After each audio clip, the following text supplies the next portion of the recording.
All right. Well, welcome to stream number 9, Joshua Kemble's live stream. That's me.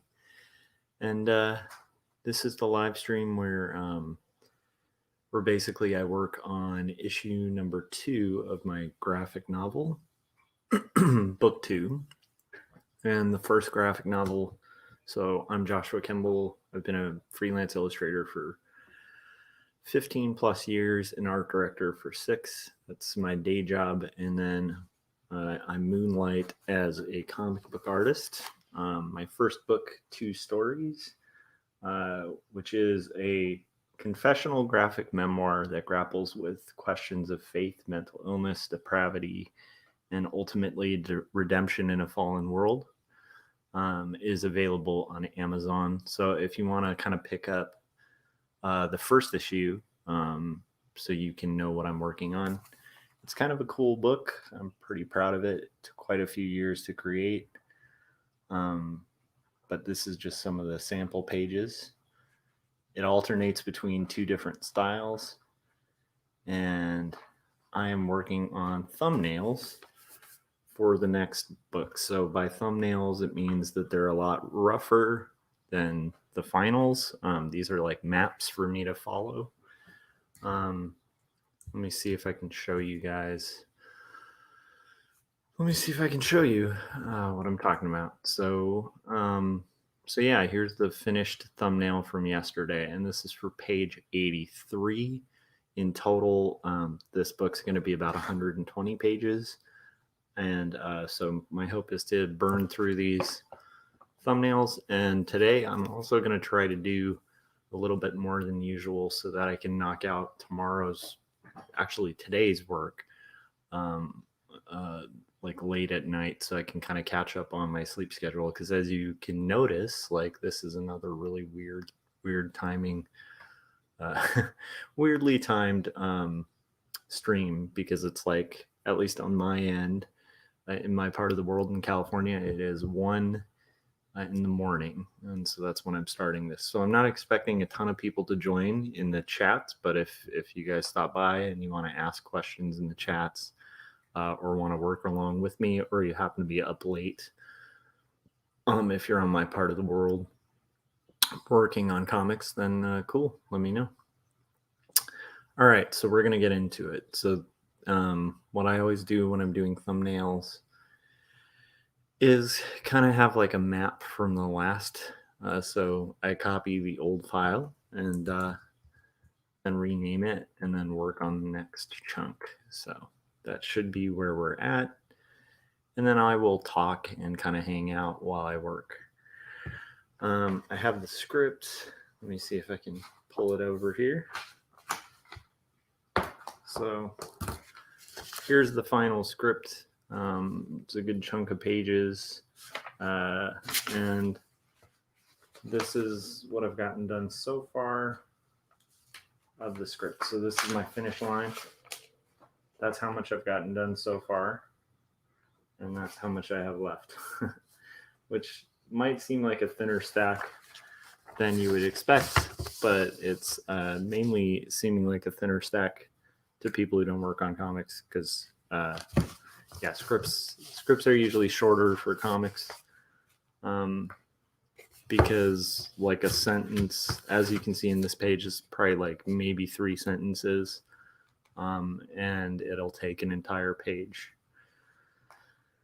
But the cool thing is, as I'm going on thumbnailing, I'm trying to work out the composition, the rough placement of where my type's going to be, like what the sequencing is going to be, just figure out the visual storytelling.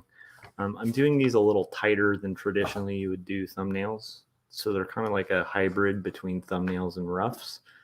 And in theory, this will help me when it comes to finishing final pages.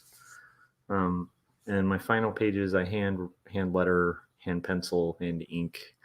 And this is just the starting point. So anyhow, welcome to my channel. And if you guys have been following along, great. If you are interested in knowing when these things are going to go live, because they go live at all sorts of weird times after you buy 2 Stories on Amazon, or maybe before, because this is absolutely free.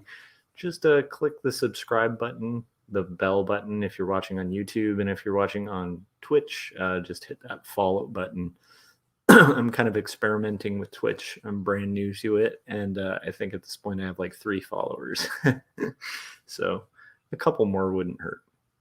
All right, so let me show you where we're at in the script. You'll notice all these little underlines of type, and that's basically the sections I've already done. And then sometimes I do stuff like fold the papers just so I don't get distracted by other type.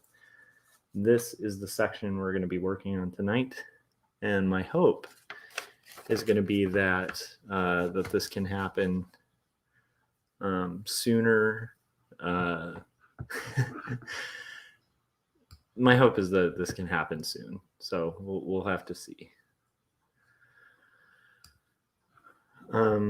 I'm also working on the 100 Days of Making Comics Challenge. And what is the 100 Days of Making Comics Challenge? It's a challenge started by my friend, Kevin Cross, where you work on your comics the 100 days for 100 days. Sorry, your comic for 100 days for a minimum of 30 minutes. And that's not a lot of time to work on comics. So I've been averaging about 2 to 3 hours. But anyhow, you have to do it every single day for 100 days nonstop.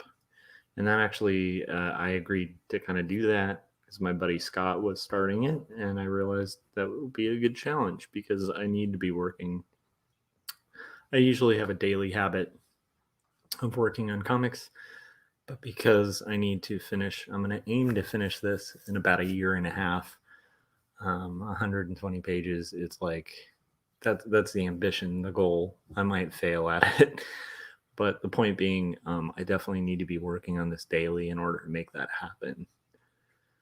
So okay, so here's yesterday's, and I think today is going to go back to our location. So far in the story, basically, my wife, then fiance, and I lived in an apartment. We were living across from a neighbor, and that neighbor basically like took me hostage in their apartment. We're gonna like commit acts of violence or something, and I kind of escaped. We were in an apartment complex where there's like a winding stairwell between the 2 apartments, and so like we called the cops came, cops didn't take it seriously, had to call a detective. Finally the detective kind of recommended that we somehow get a hold of a gun and that we also basically like get out of our apartment until we're able to have that, because we were in a dangerous situation. They're going to take the report the next day. So now it's this is like a kind of reprieve from the scene where we've driven to a friend's house in order to meet his friend who is a gun owner in order to try to obtain a gun. And that's kind of where we're at in the story. So yeah, so let's get going. So at this point, we're having this melting sequence, and we're going to get into the next chunk. I'm wondering if my little foldy technique kind of came back to bite me here. Okay, so here we go.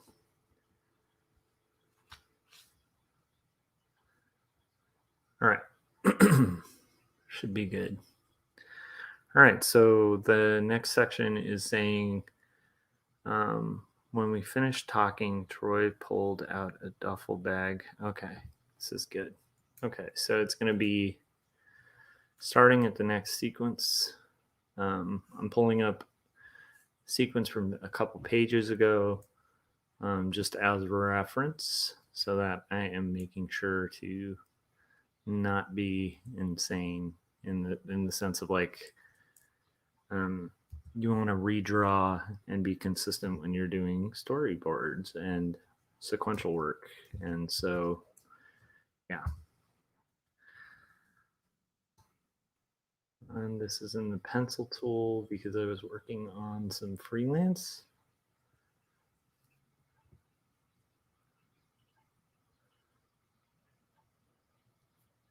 And should be able to. We're in the devil.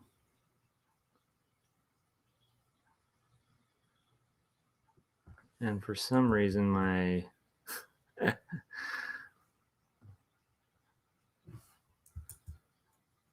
here we go. I just have to make sure I get the right. There we go. Right pencil. Okay, here we go. We've got my pencil pulled up, pencil brush. I just use like a generic Photoshop pencil when I'm working on this because I am trying to be kind of rough and loose with these. So, okay. Here I'm going to just draw. That's my line for like where I need to work. And we'll get going on this. And I'll talk a little bit about stuff. All right.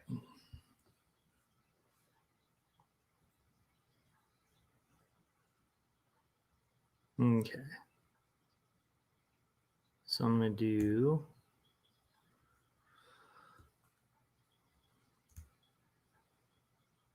I think this is going to need to be a half page because it basically says when we finish talking.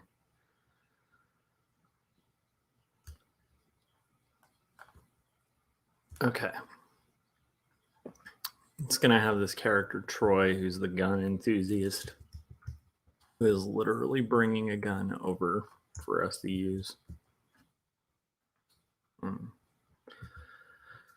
Okay.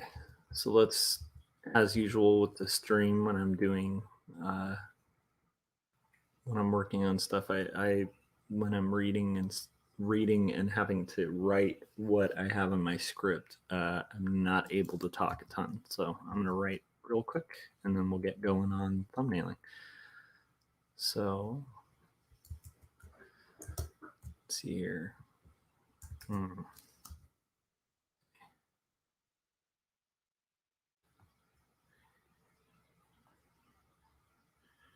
We finished talking.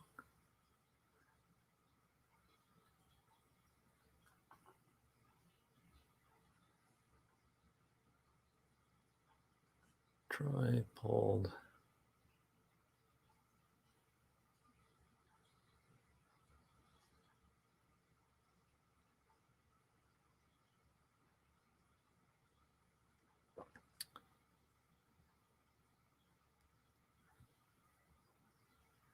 A duffel bag and okay. The next action is going to be the next panel. Okay.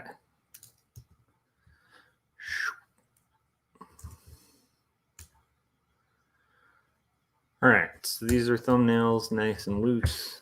And let's see here. Okay, I need Troy again. So let's see if I have a reference of Troy, or do I have to pull open a different page? I think I'm gonna have to pull open a different page, a previous page. So let me, bear with me while I pull that up.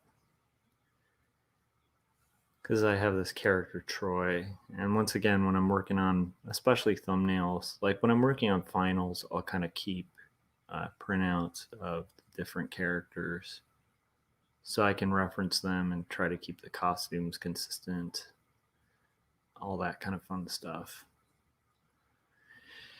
In this case, I just want to have like 2 of them. So here we go. I'm going to have mainly this one because this is all I need.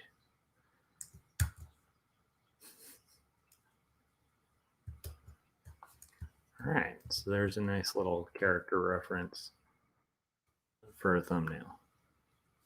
I also noticed the last few pages I was getting like a little too tight with these thumbnails. So he's going to be pulling out a duffel bag. I also might want to pull up another reference real quick just to see. There we go. Okay, there's the house. Okay, cool. So there's my reference of location. I might kind of do, okay. I'm glad I made that table. I don't even know if I was conscious of that. There's like a little end table here on the bottom right. And that's going to be extremely useful for the next set of panels, because I might rotate the camera and stuff and have that be the duffel bag table, because this character is pulling out a duffel bag and he's going to unzip it to reveal what is there. Okay, so I'm going to save, and then here we go. Boom. So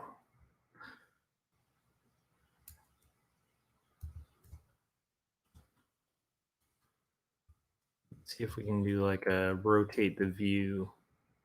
So it'll be kind of similar to this, but from behind the two characters on the couch.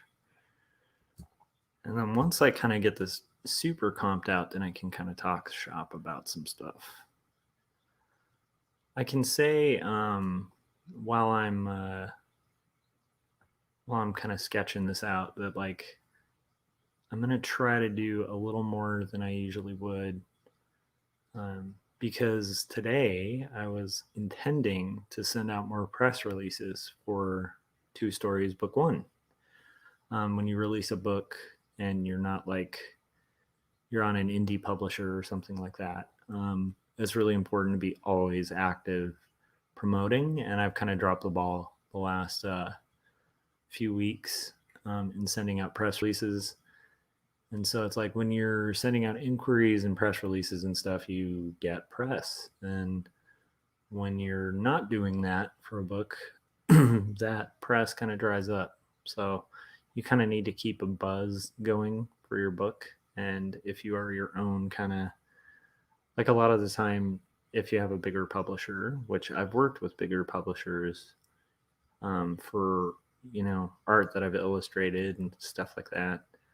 And they'll usually have like a budget for that kind of thing. But if not, and it's an indie publisher, generally, even if you have a bigger publisher, you still have to be in like promotion mode, like the first 3 or 4 months of a book release. And so, like I said, I've kind of dropped the ball and I need to get on the ball with that. And unfortunately,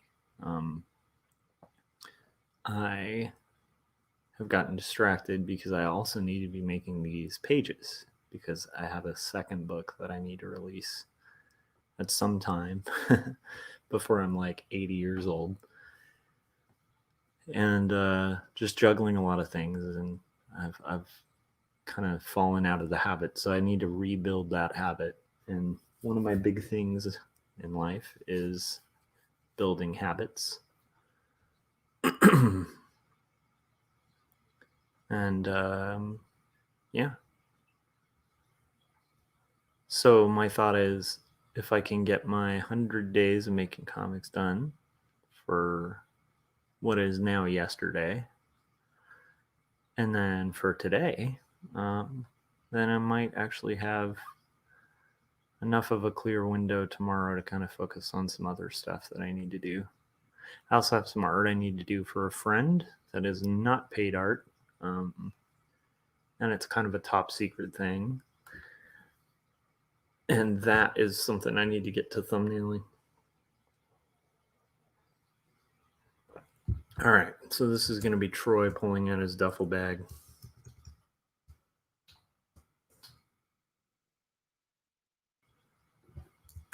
And I'm just going to try to kind of really be a little less precious with thumbnailing, even though I do want these to be tighter thumbs than before.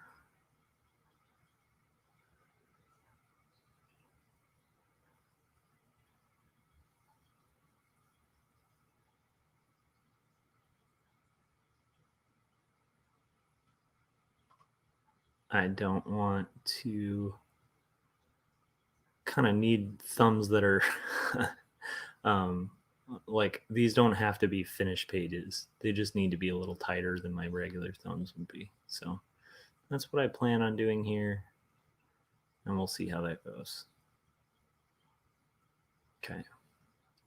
And this is going to be important because I think the next panel is going to be the action and maybe a zoomed in picture of him unzipping the duffel bag. Was he wearing short sleeves? Yes. He's wearing plaid.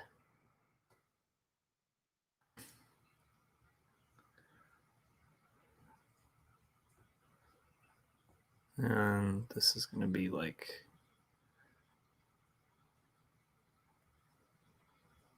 okay, boom.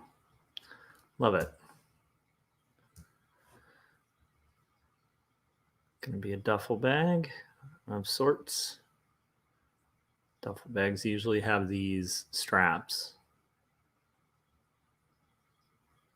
So yeah, it's been an interesting few days where I've gotten kind of trapped in this working super late kind of habit, and I need to get back to like my regular. I always work super late anyway, but it'd be better if this was 9 o'clock rather than 1:30 in the morning.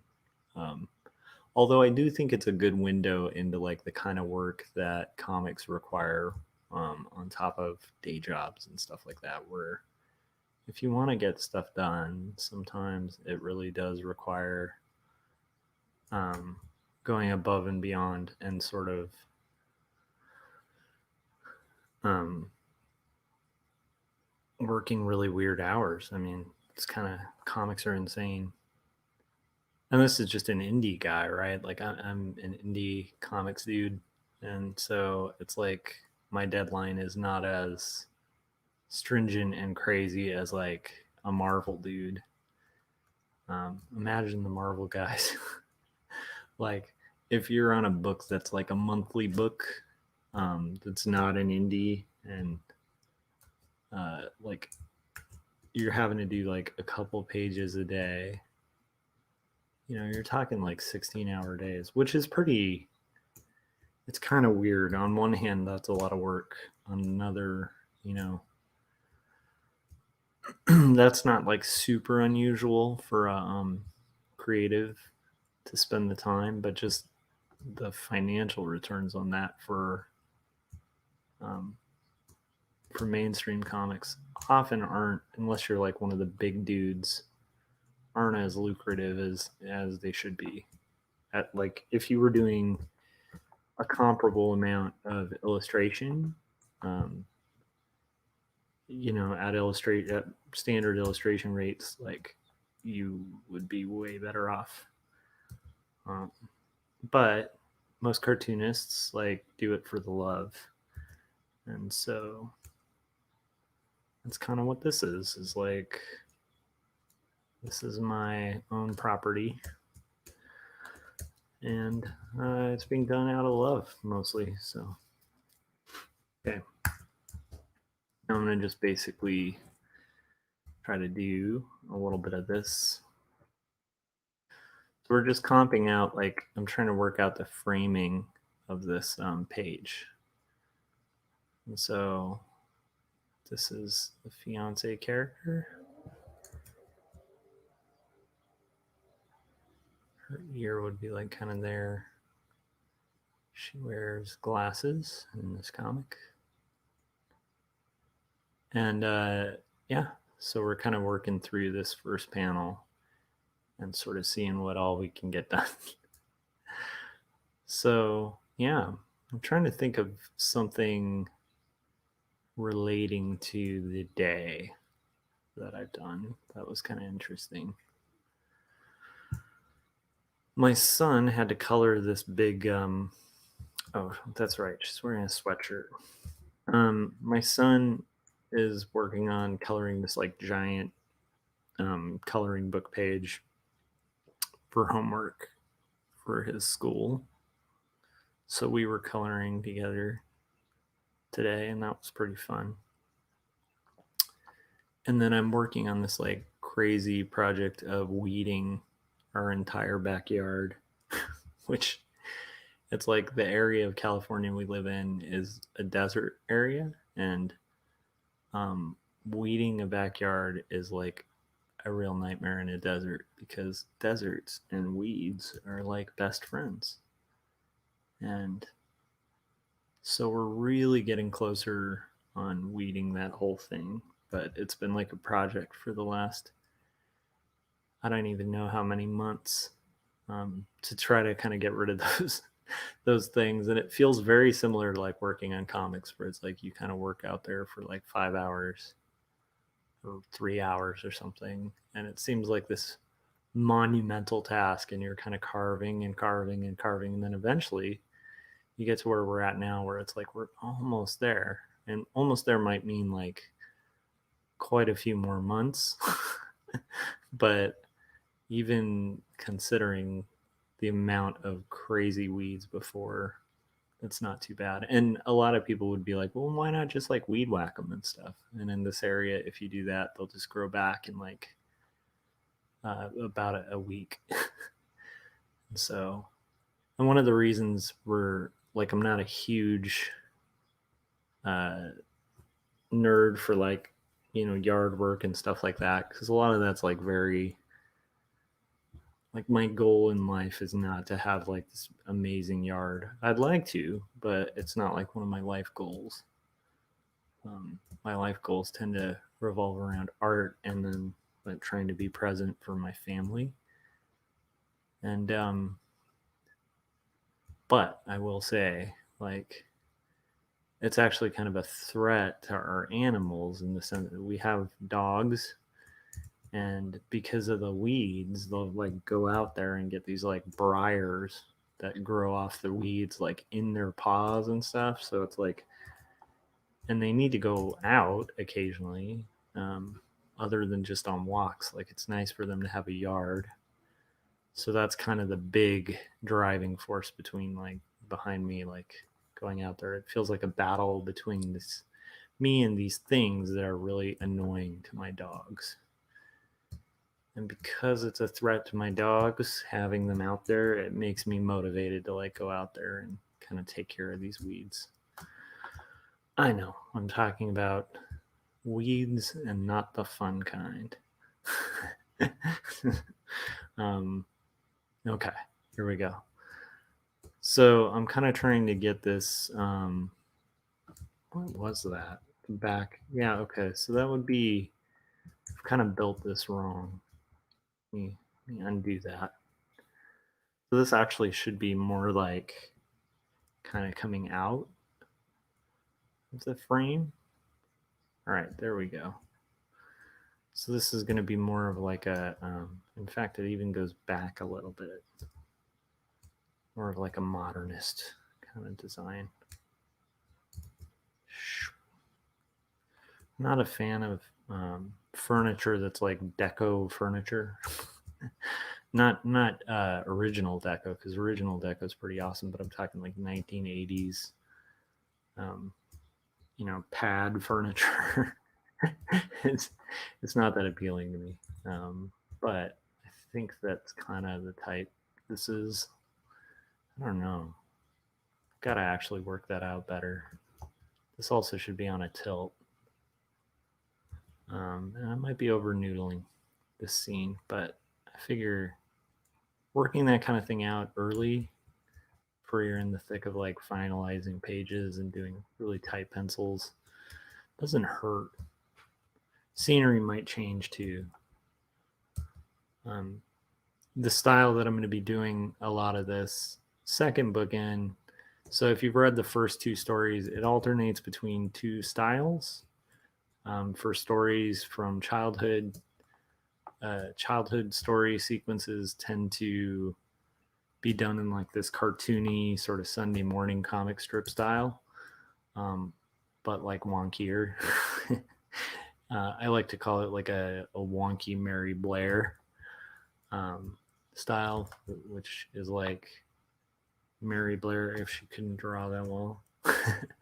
And then a much more like tight, realistic, like traditional comic style.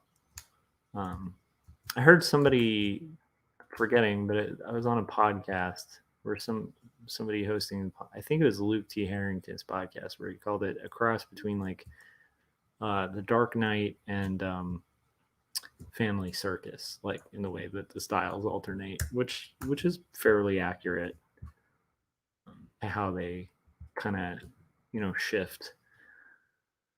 But anyhow, this second book is going to stick more to that kind of realistic style and less to the Family Circus style. Although the last page that I started at the top just by showing that I did on the last stream was like a little reference to like the previous book, kind of tying some threads. And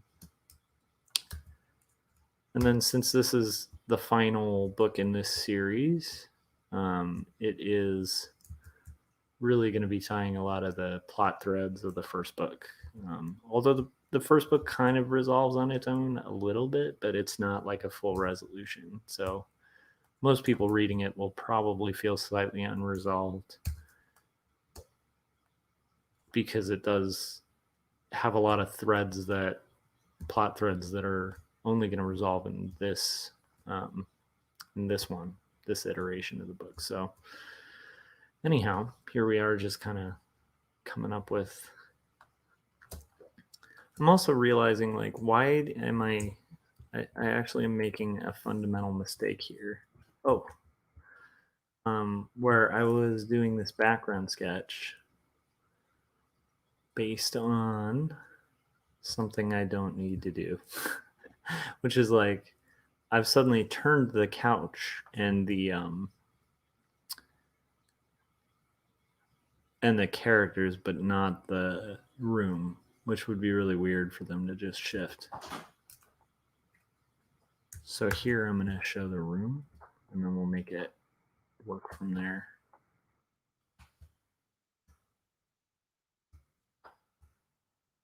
And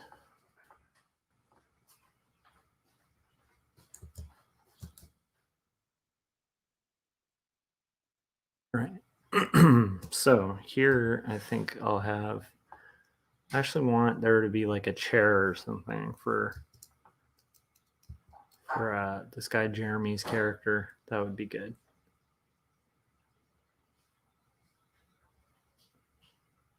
And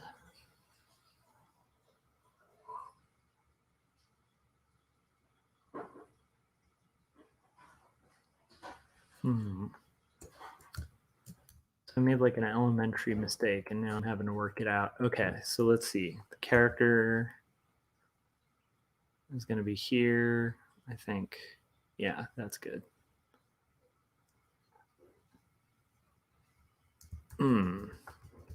A little further away because we didn't really see this.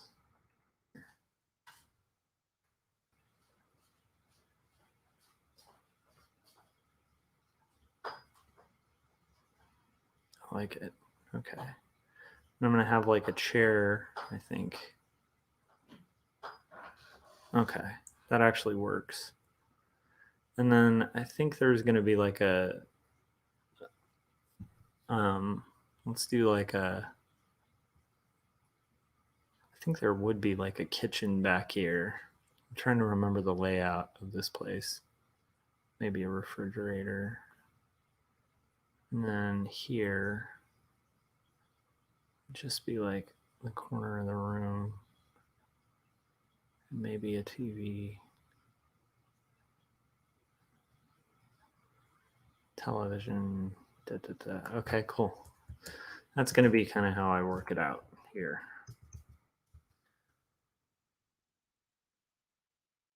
Kind of a funny mistake to make there. Okay. I think that's corrected. Again, these are just thumbnails, but it's good to work that kind of stuff out in the thumbnail stage so you don't get like steamrolled by it later on.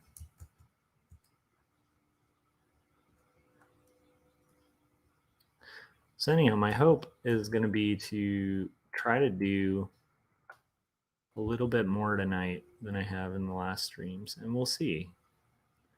If I can only do one and then it's getting like kind of late and I'm not feeling it, then it might be better to just kind of crash and work on it tomorrow in the daytime.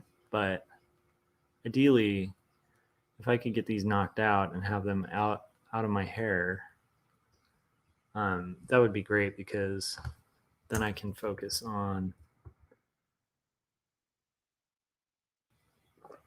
press releases and some other really vital stuff that I got to do. All right. Had a little bit of freelance work today. Well, not today, but the other day too, that kind of impeded the workflow a bit. Anytime I take on, like, I was a freelance artist for, like, that was my sole living for a good like 15 years. And anytime anytime I take freelance work now, it kind of impedes my personal projects, because I already have like pretty steady work at my day job, and pretty limited time. But occasionally I have clients that where the job's just super fun, and so I'll take it. But in those cases, let's see, this will be like one of those. In those jobs, though, it's like it still has a cost of like having to kind of work that out, like that time. When you're working on personal projects as an artist, like, your time is very valuable and limited, and so you kind of have to take advantage of every window you have of time. And so if you add something to that list of things to do, something often has to go. Okay, these I'm not going to rule out, because I realize, oh, I want these to be tight pages, tighter than your average thumbnail. We're not doing final pages here. This is going to be a television, some kind, probably big screen. And then this is going to be like the corner of the refrigerator. We're getting there, though. It's been fascinating the last few times I've done this stream.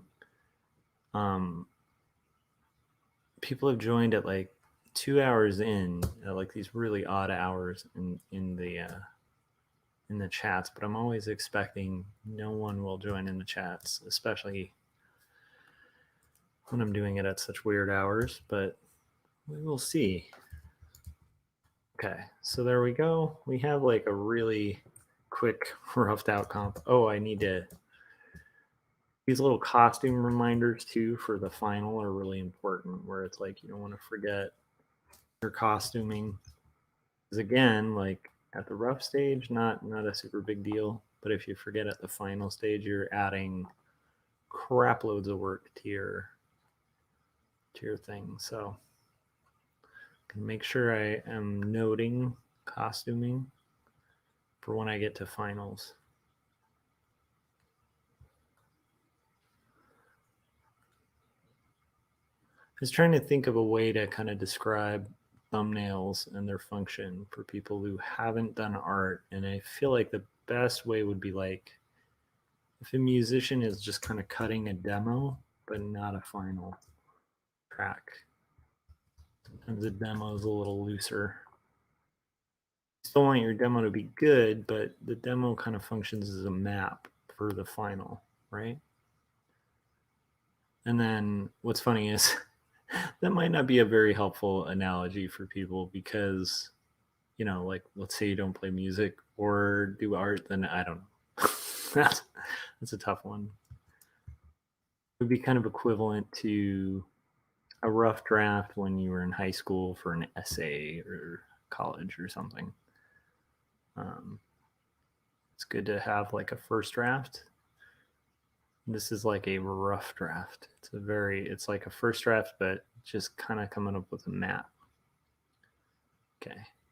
And then I'm adding tones because I want to kind of work out the lighting, especially for some of these where I will probably be shooting a lot of photography, getting as much photo reference as possible. And I want to know how I need to light it and stuff. That's going to be helpful for me, an indication for me of like what I need to gather. All right, and we have some thumbnail pages going on.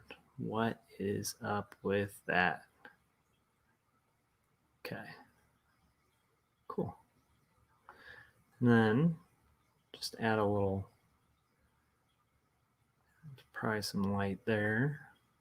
You have like a little bit of lighting here, and then I'm gonna basically, I think most of the floor is gonna have like a little bit of that.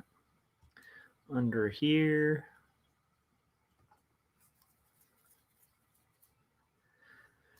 and I'm pretty excited. We have like one panel done that needs to be kind of a reestablishing shot. So unfortunately, it's like I'd like to have it because it's a action on the duffel bag. It'd be fun to have like a closer up shot of the duffel bag, but I think in this case, yeah, in this case, it's going to be fine to have what I have. I'm going to also move up a layer so it's more accessible. Okay. All right. So let's save that. And then on the second. I'm wondering if this should be a repeat, but zoomed in a bit, which I think it should be. Okay. Oh. And then this is the great thing about thumbnails too, where it's like, oh, okay, I made that too thin.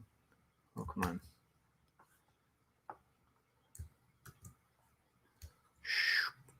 I can just kind of stretch it. You never want to do that with finals. I mean, technically you could, but it'll look really strange, especially if you're dealing with final art, finished art. That's very strange. There we go. Okay. And now we're going to do the second line. I'm excited about this though. So what's cool though is like the whole weeding thing that I was talking about. I know it's like boring to kind of talk about like weeds, but it is kind of one of those things that I think is very analogous to comics, where it's like if you try to do it really quick, you're going to have results you aren't happy with, and within an amount of weeks, you're going to have to resolve the same issues that you were rushing through. And it might actually just be a nightmare. So if you really want to, have an effective job getting rid of weeds or whatever, you literally have to show up and pull every single weed out by the root. You can try little quick tricks like weed killer and stuff like that, but the best, most effective thing is by the root. So it takes a lot of you just show up, you kind of do it, work on it. Because it also, if you use too much weed killer, you could kill the soil and stuff. So anyhow, point being, you show up, you weed, and then you constantly tend your yard or your garden to make sure no weeds grow in. And by showing up and being present and doing the work that's necessary, you end up with a weed-free yard or whatever. And I think that's how things work for things that are worthwhile. Things that are worthwhile require showing up, doing the work, and also a little bit of faith in the process that it'll get done. I don't know if that makes sense. Okay, so here we go. When we finish talking, Troy pulled out. All right, boom. and unzipped it.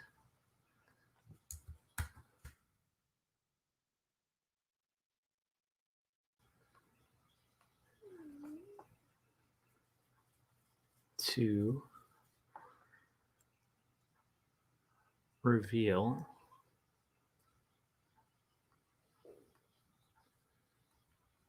an ancient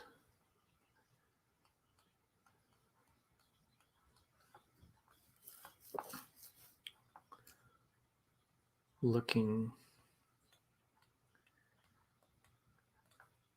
rifle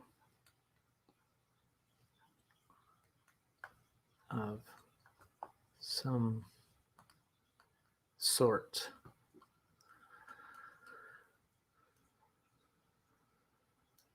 Okay, so I do remember that as because it's weird. I'm not really a gun dude, but there's a very specific model that this gun has to be, and that'll come into play a little bit later.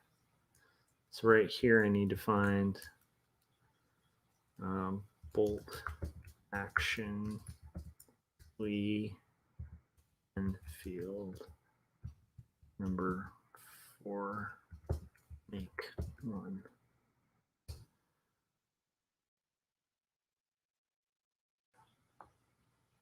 All right, there we go.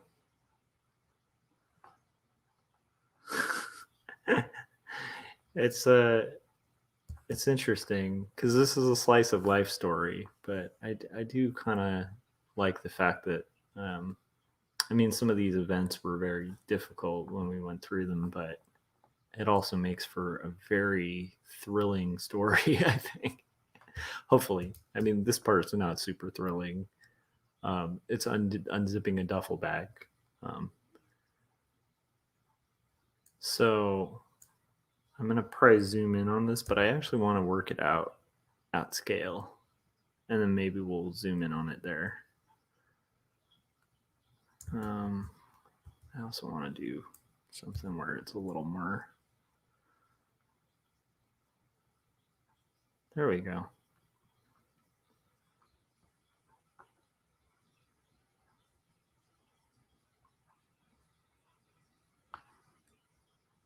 And this is going to have some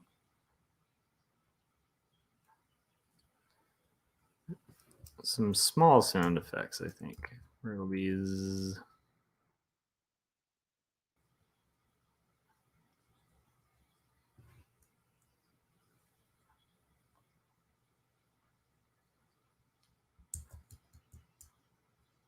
and a little bit of maybe a speed line or two.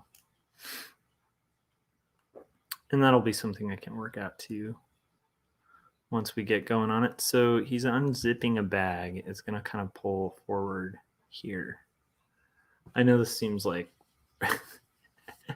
very loose and fast, but it's like I think it's going to be pretty cool once we kind of have that.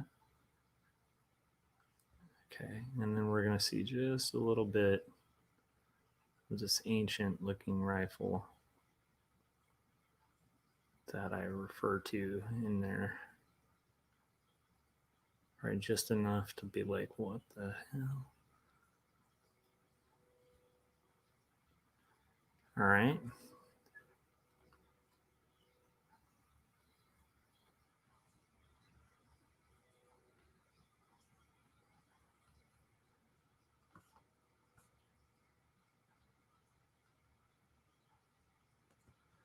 All right. It's going to be really dark in this area where it's behind the duffel bag. So that should be workable.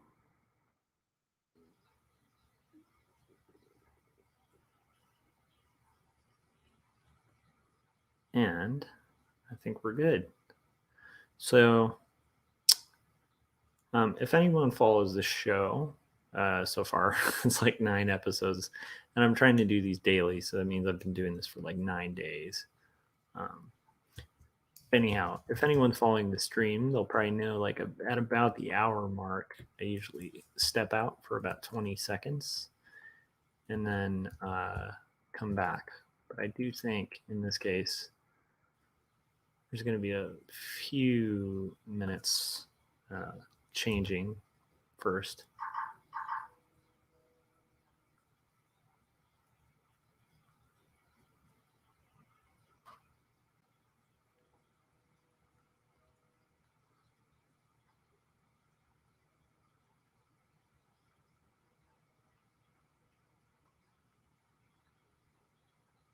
So just kind of establishing the movements and stuff. In this case, these heads, I think, should just kind of go back a little bit, like, whoa. Oh,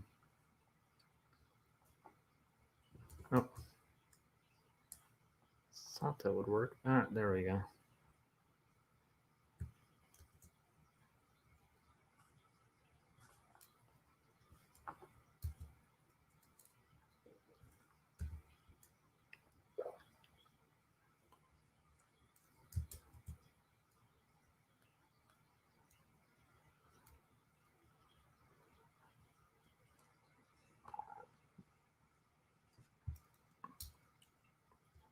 And I might be exaggerating a bit, but I am trying to just kind of work out, like I said, the whole point of thumbnails is to kind of work out what you want on your page. And this is going to be like the arm is no longer. Okay. So she's going to be kind of holding her hand like, maybe like a 1 minute there. Hold on there. All right. I think we'll be good. And what do we have like on the time? Because if I can finish this top row and we're at like the hour mark, we're making okay progress.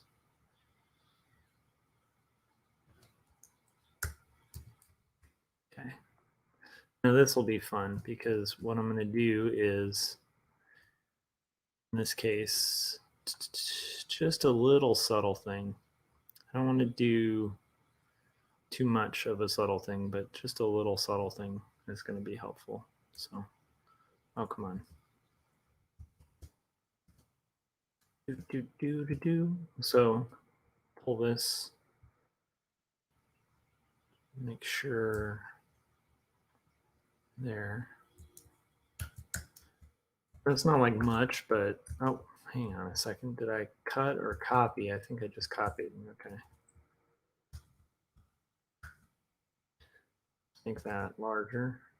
One thing that always trips me up about the new, well, it's not that new now, but like the newer Adobe programs is like Photoshop, in order to scale something back in the day, like I'm doing with this panel, you would basically hold shift to keep it all locked so that it would scale in scale. And it is kind of silly that they had that, because you would think like you're usually scaling things that you want, like you don't want them distorted, you just want them increased like proportionately, right? But anyhow, you'd have to hold shift when you did that. And then the newer Photoshop kind of got rid of that. But if you've been working in Photoshop for a really long time, that's kind of a pain, because you now have this action that you're used to doing that you suddenly don't need to do. So instead of it doing what you want it to do, it actually does the opposite. And then the other annoying thing is they still haven't adjusted. So now it's inconsistent with um, Illustrator, which used to have the same very similar shortcuts. And now that shortcut is a little different. And so that does cause a little bit of slowing in the process. All right, so we've finished the top panel. I'm going to go step out for a second, and I will be right back because we're at almost the hour mark. And I will be right back. So we'll continue the stream, I think, until I get this page done at minimum. So there we go.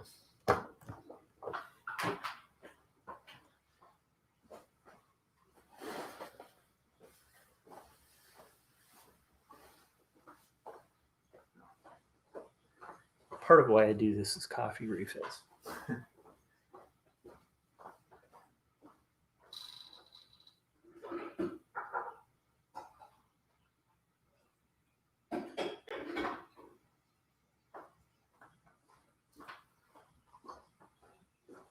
Okay, that's ready to go.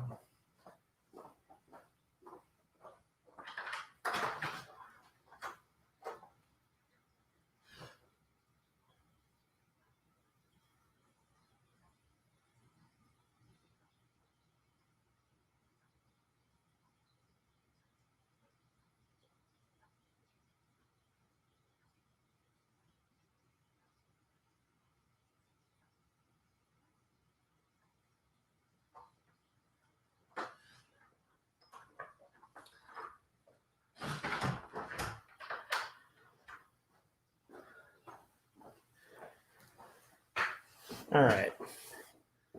So I was really happy with yesterday's stream, the later half. If you're watching this, you're still an hour in. It was really kind of cool. I like hit on something that I think was really important for the comic. So we'll see if I can kind of hit on another kind of moment like that. Okay, now I need to pull up Troy again so that I have this reference. Might be helpful if I scale it, because I don't need him too big. I just need to remember what he looks like. And I think I might make this kind of like a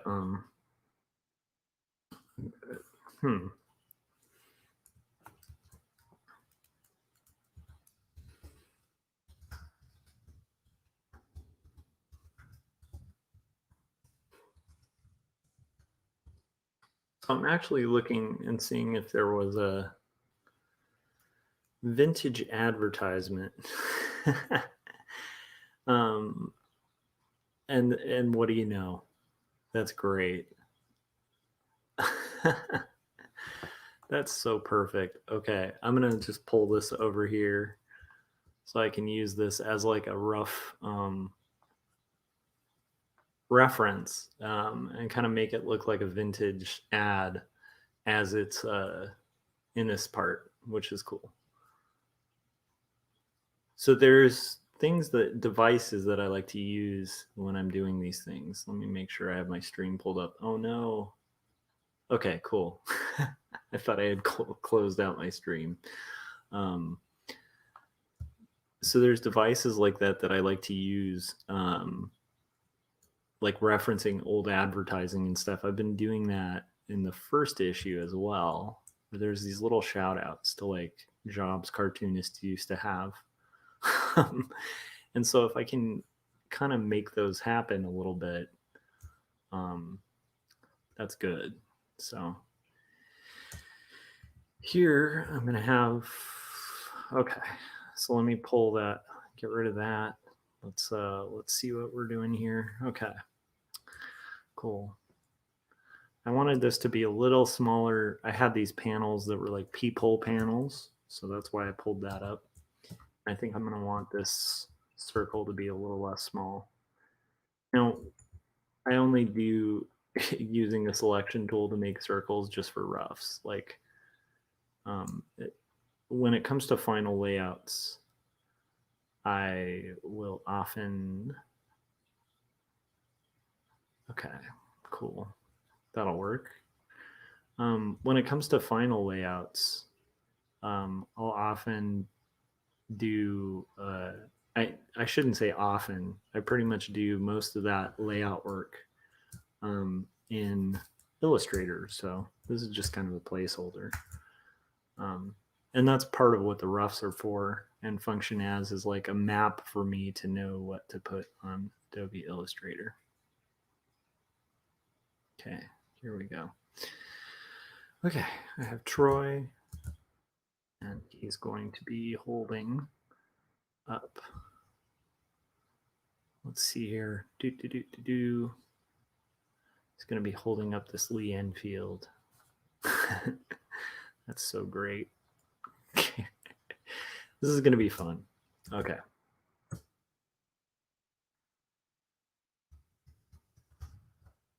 And we're going to have a close-up of Troy. Here, he's going to be pulling. Might even have him like in an old advertising kind of stance.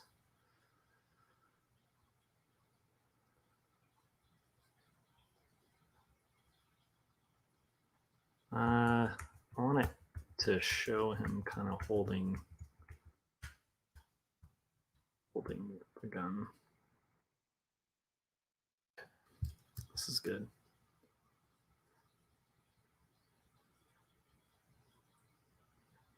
Okay.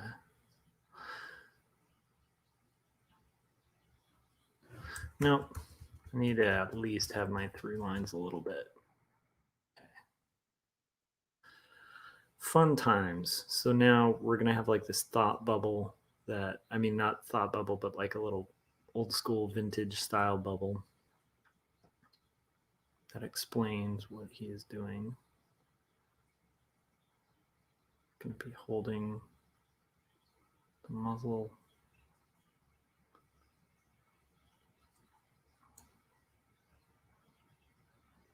Yep. This is going to be awesome. Okay. I love it. Okay. This will make sense in a second, but I think you guys will be stoked about it too. It's just kind of a cool device to use for a story. Anytime you can kind of break the monotony of normal panels is probably a good thing. Okay. All right.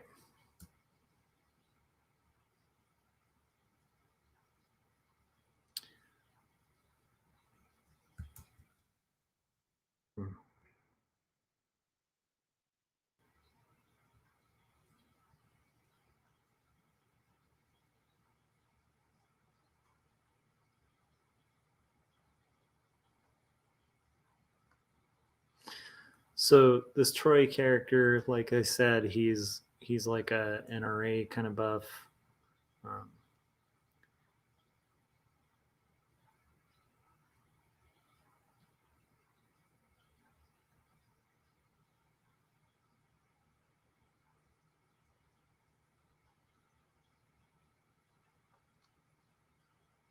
and this is going to be him doing a rundown of what this gun is that he's brought over to the house.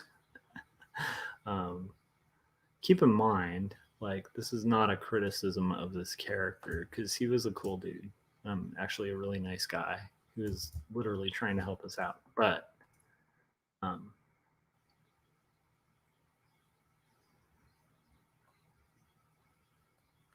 okay, here we go. It's kind of bushier eyebrows too. Okay.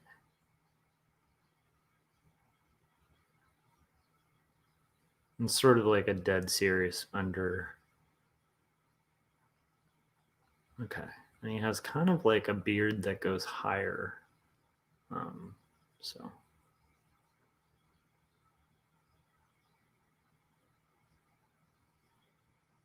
And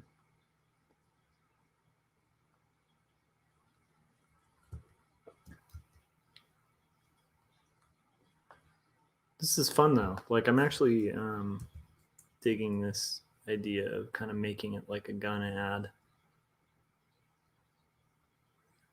And then obviously when it gets to final layouts, like, that'll be really cool.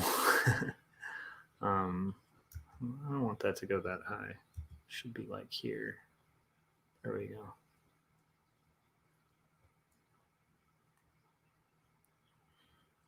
That's also a placeholder because I don't really know what NRA hats look like. There's probably like classier ones. Dude would have probably worn those. Okay. And then this is going to be also, he's looking at us, not at like one thing in the sky. Okay.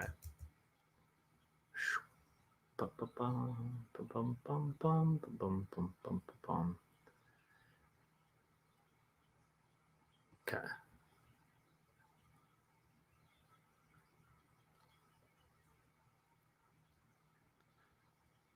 I love it. Or can you not?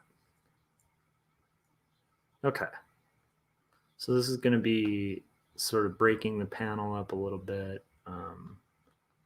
It's going to be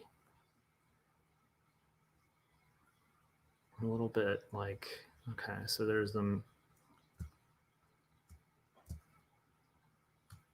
Okay. And then I think he has like a little bit of a bigger neck than that. Okay, cool.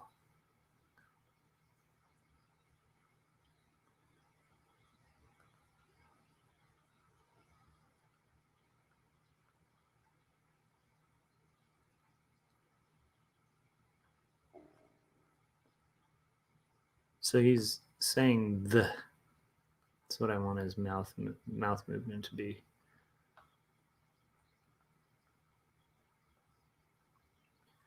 And I also am going to have his shoulders here.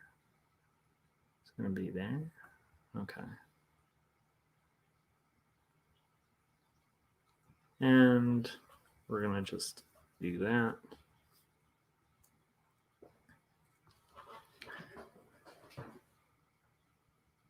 I might turn on the heat.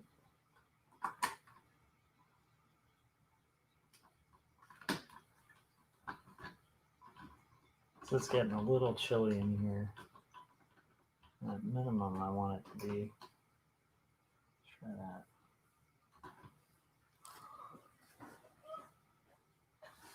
A little bit warmer in the house. Okay, so here we go.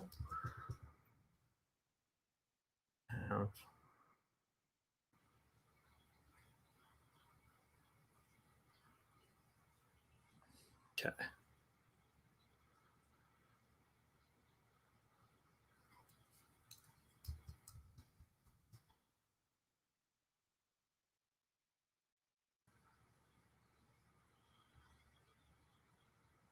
All right. So what I'm doing is like kind of establishing this new sequence, which is going to probably last maybe a little bit. So we'll see. Adding a little shadow.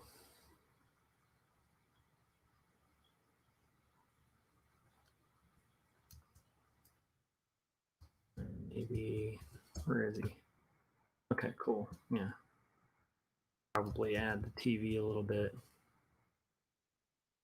Background, just to keep us like seated in the same world.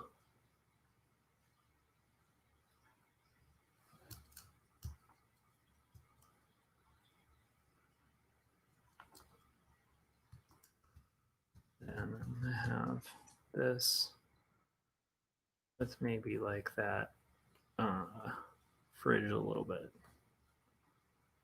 or at least it's kind of giving you a sense of that. I just want to avoid a tangent though there. So, okay. And this is going to be, this is kind of cool. I'm pretty excited about how this is going to come out. And maybe that'll have like a little, okay, whatever. That's good for that thumb. Or we're going to have Troy. Oh, that's. These are like those funny moments when you're working sequentially, and it's like I kind of forgot like he has these round rimmed glasses that I think will help define his character a little more. Okay, and there we go. Look at that. So now I'm gonna have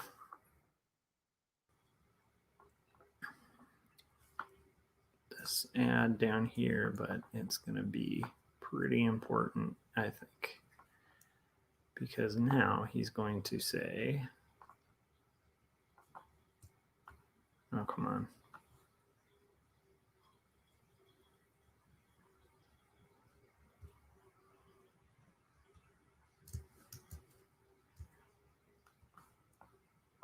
Oh.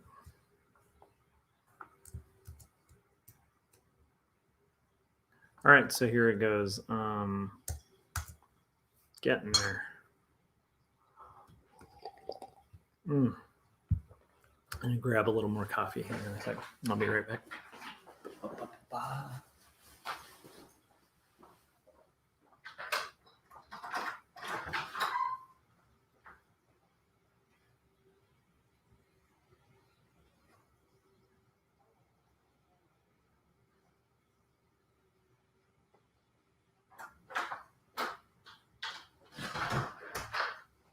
All right.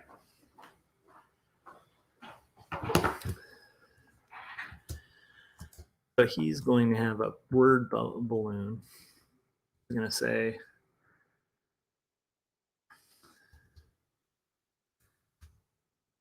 this is A. And then it's going to have a little semicolon. So now we're getting a little fun with it. I think this layout's actually going to be pretty cool. I try to get really playful with my layouts. In the first book, I've literally used like YouTube search engines and stuff to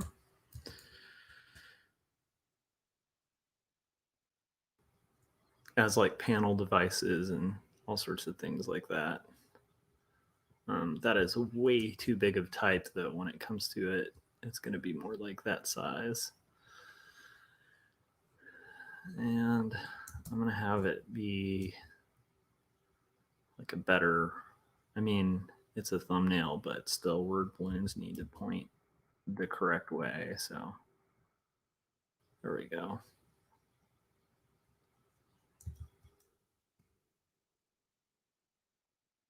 It's a little weird to have the balloon stretch that far. So it might actually make more sense to not have it overlap the panel so that it, let's see how close I can get this. I'm wondering maybe the panel can like the word balloon can underlap. Come on. Maybe that word balloon can actually underlap it a little bit like that.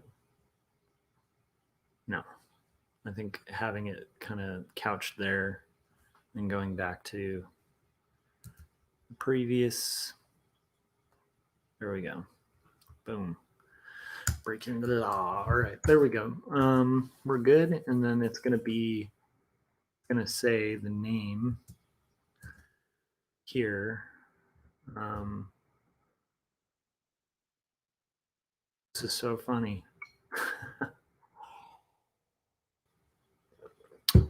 I love these moments, and I do think sometimes working late at night helps think outside of the box. But I do think this is going to be pretty interesting to have it sort of there. Okay.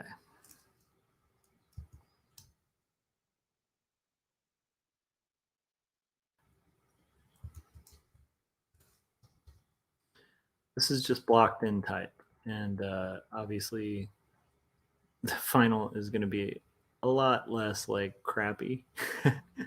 But this is just a placeholder for type.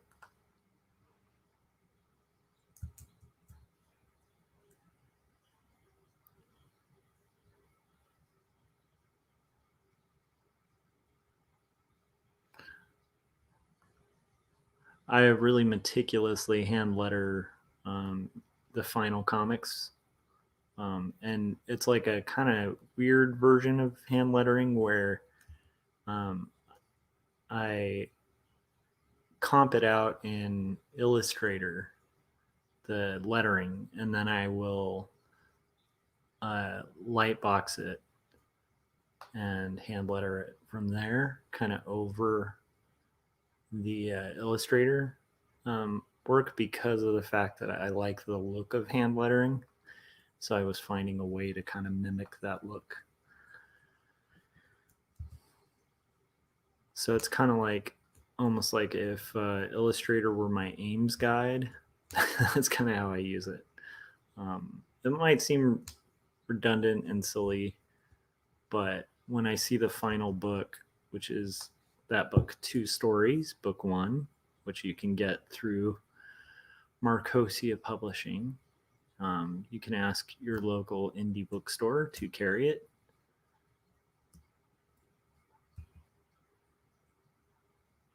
So, yeah. But anyhow, in that book, you'll notice that I think the lettering and the art kind of fit really well together, because the art is hand done, it's traditionally inked, and then the lettering is traditionally inked as well. So, and it also makes for really cool original pages.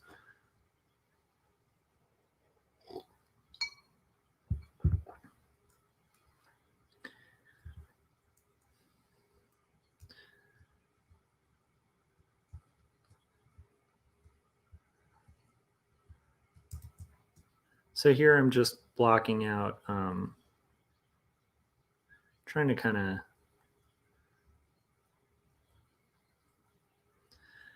have a placeholder so I know what my map is. And actually, this is very helpful when it comes to, oh, I do need to do something super quick. You're going to see the screen disappear for a second. Oh, not that. I didn't need to rotate it. I'm going to take that ad and put it in. Let's see if I can find this ad.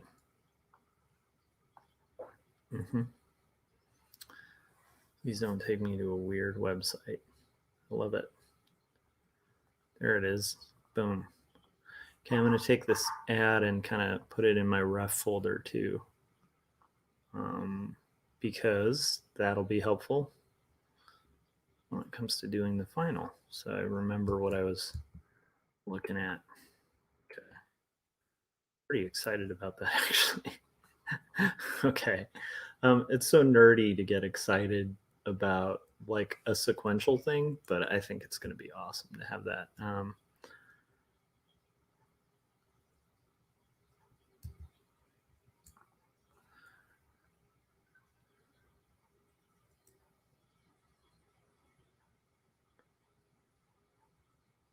You know what? I think I'm going to do a little more fun with this, so it looks even more vintage, almost like a vintage comic book ad.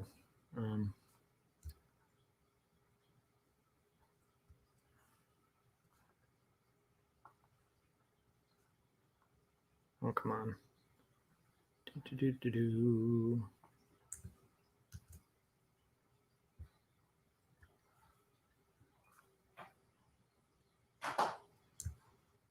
So we're basically getting rid of, oh, merge this down.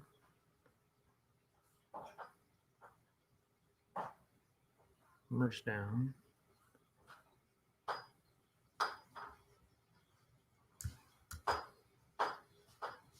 And this should be,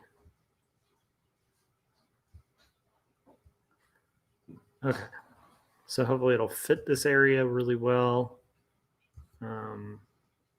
And then kind of serve our purpose for the final. So what I'm going to do too is I think have one of those little bubbles.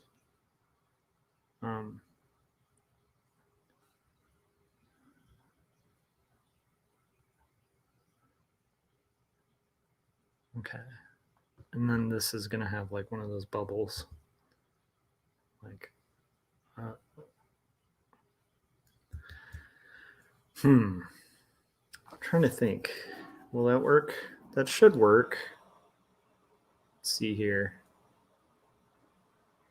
If you guys are hearing strange sounds, it's because there are other people in my house. Let's see here.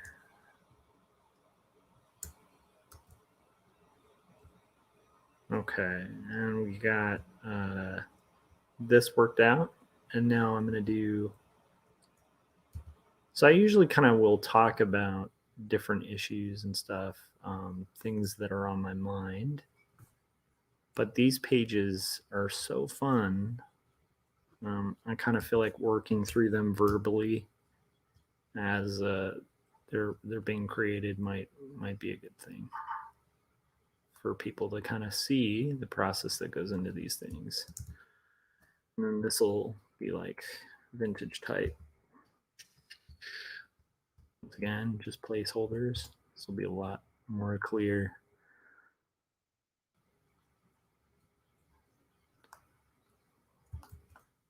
Actually, I'm going to do this on another layer so I can even more quickly comp it out.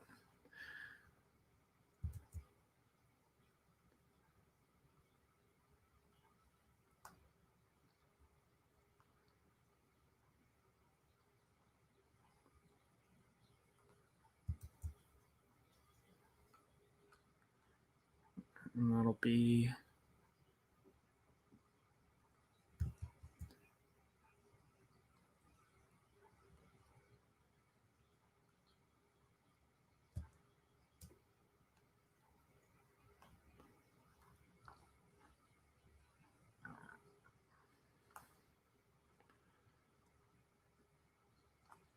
how's that?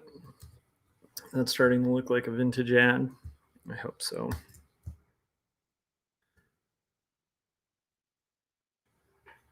And let's try doing some fun stuff. So merge down.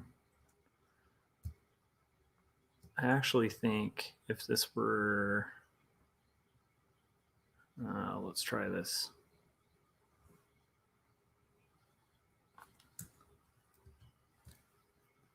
Because I do think the fact that it's like black at the top might work really well. So let's try edit.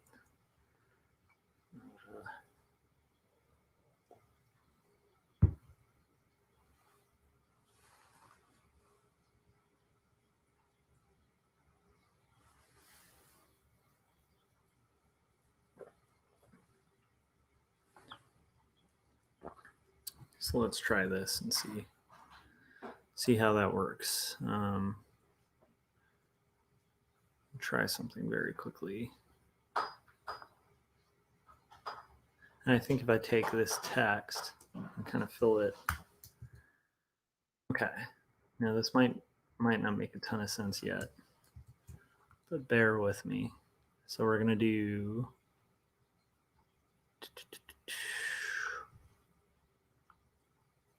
a little black fill under here.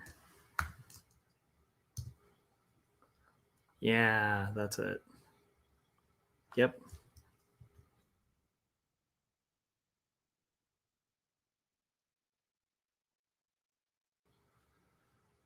Okay.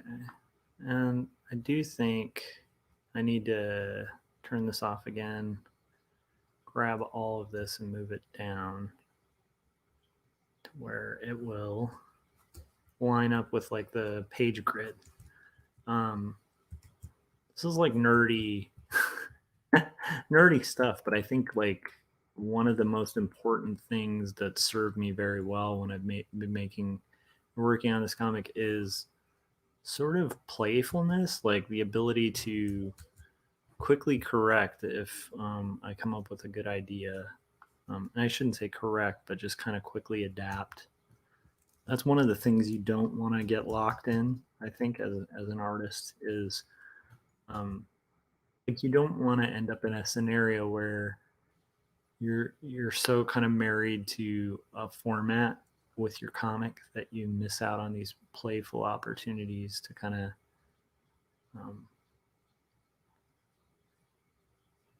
enhance your narrative, entertain your readers, and give yourself like a better design challenge or solution, you know. So there we go. I love it. Yeah, that works. Okay. I'm way too amused by this. You can tell it's probably late at night. Let me do like, I do want to do, okay. I do like the fact that like the reference that I'm looking at has like kind of this wonky sort of like sort of a wobble. We're gonna do a little bit of that. Doop doop doop doop doop doop doop. And I'm gonna shrink that bubble a little bit too.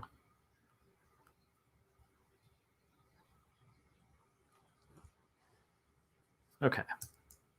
By the way, even though I'm having fun with this, this is a true story. So it's actually happened. Um, strange as it may seem, this is something that occurred. Oh, come on. Let's see here.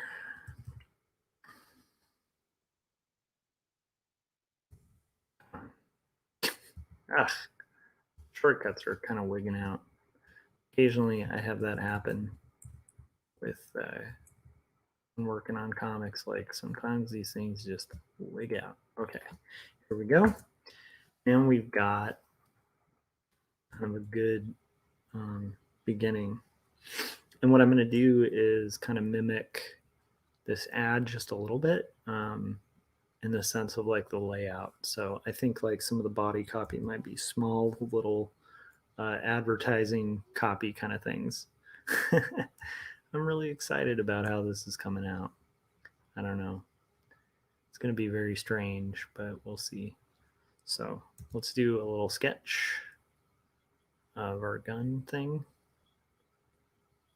And you know what? Might be good since it's going to have a lot of angles that are fairly similar. Okay, let's do that.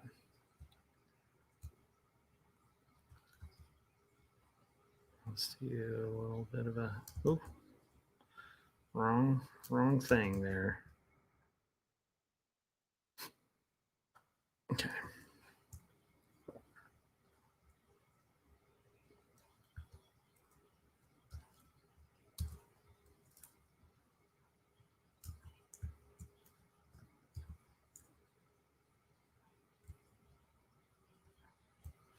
It's like these weird kind of things on the gun that are like scopy things.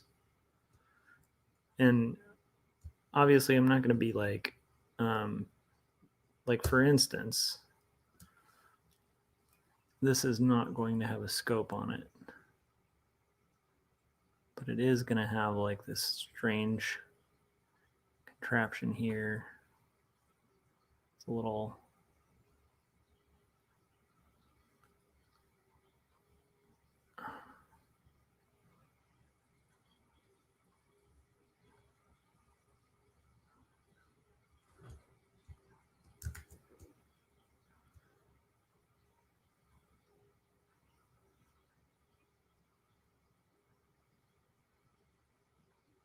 and this is obviously going to require a little more research at the end point because this gun is going to change quite a lot.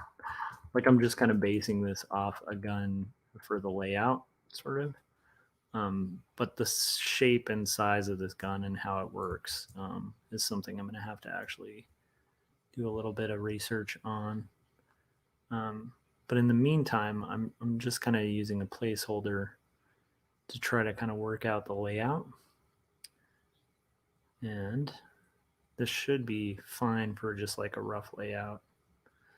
It's going to need to be up a little bit. Okay.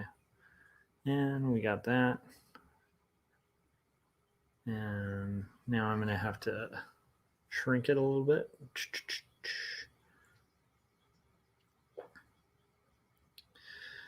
I should have done this on a separate layer, but that's okay. I can kind of use this to sort of shrink it.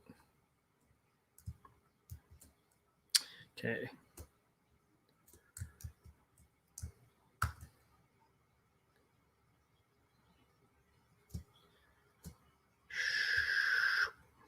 This is really pretty cool, actually. I mean, it's just like I think thematically a cool idea to have it. I don't know. It's funny, I get nerded out by little moments like that in writing and comping things out. And I'm curious, like, if anybody's watching this after the fact, let me know in the comments, like, what exactly your thoughts are of it. So we're at an hour and 30 minutes. It's literally 2:45 in the morning. The strange life of a cartoonist. Let's see. I do think if I can have it, let's view extras. If I can have it line up a little bit, but I do want it. Okay, it's going to need to be a little bit tilted because that's just half the dynamism of that device that they used in the ad. Okay, let's see, view extras. Cool. And then I'm just gonna do. It's gonna be a thing here. All right, there we go. I am gonna need to alter it a little bit so that it kind of fits that perspective a little more clearly. All right, and like that. Okay. So there's my little thing. I want it to. Let's try here. Maybe that box is going to come down a little more. A little bit.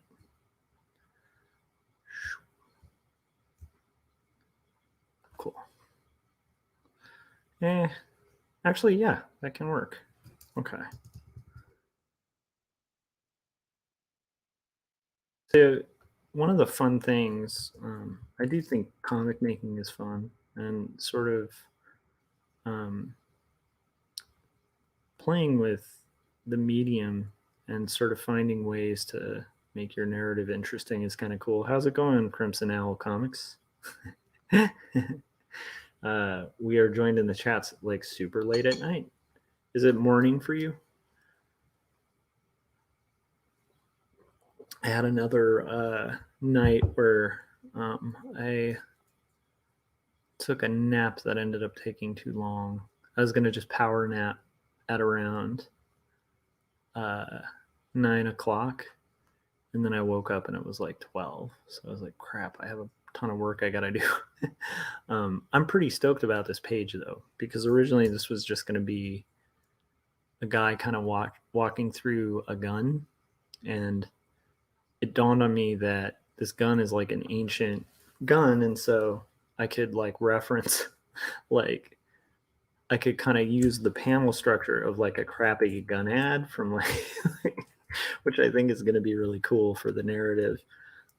Also because the storyline's been like so heavy that it's going to keep it pretty fun. The storyline. Oh, you said it's 5:44 a.m. where you are. That makes sense. So anyhow, I'm pretty pumped about where this is going, and I was just talking about like playfulness in paneling, and how like things like that. Like if you're gonna have like a vintage, if you're gonna do like a vintage page, then it kind of makes sense to have it have like especially if it's like a vintage gun kind of that you're talking about in your story. To me, this makes perfect sense.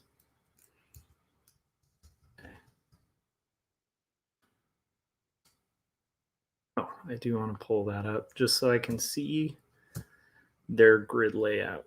Okay, cool. Oh, this is so good.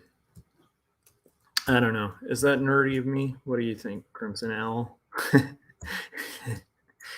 I think it's pretty cool to have like this section where he's talking about a gun turn into like a vintage gun ad.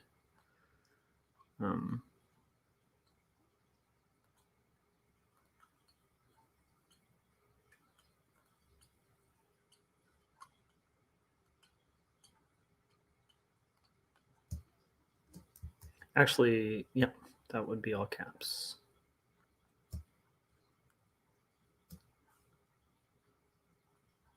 I like devices like that though. Nice. 15-minute break at work. Well, thank you. I appreciate you stopping by at a 15-minute break. That's cool. This was honestly going so late. I didn't expect honestly anyone to show up, so showing up for a minute is cool. Because where I'm at, it's like 3 in the morning.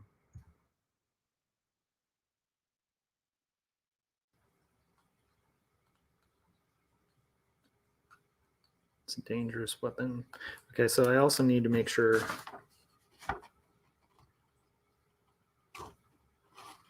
Oh no.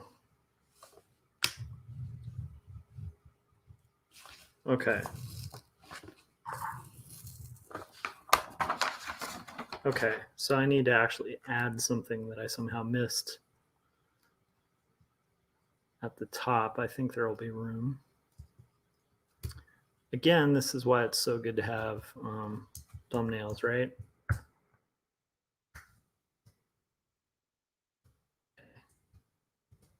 Ah, here it is. There's my space for it.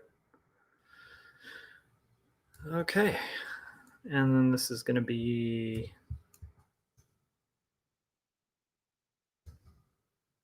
he then went over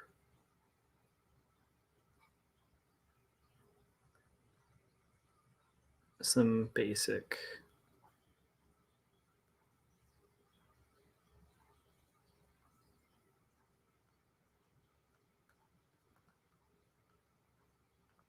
gun. What's hilarious is this. I mean, it's not hilarious. It's kind of frightening in a weird way, but it's also kind of funny. Hopefully, this scene is sort of surreal because we're literally like at this time. It's like I had a psychotic neighbor who we lived across from, and we were suddenly in this like position of like, I think this neighbor wants to kill me, and so it's like we literally had to like go borrow a gun and then be walked through like gun safety stuff for this particular gun so that we could go and be in our apartment without feeling like we were going to die. It was like a really surreal time. Definitely a long time ago, but it is funny to write about in like a dark way, but still funny. If you can't kind of look back and laugh at stuff, I don't know. I don't know what you can do. um, let's see here.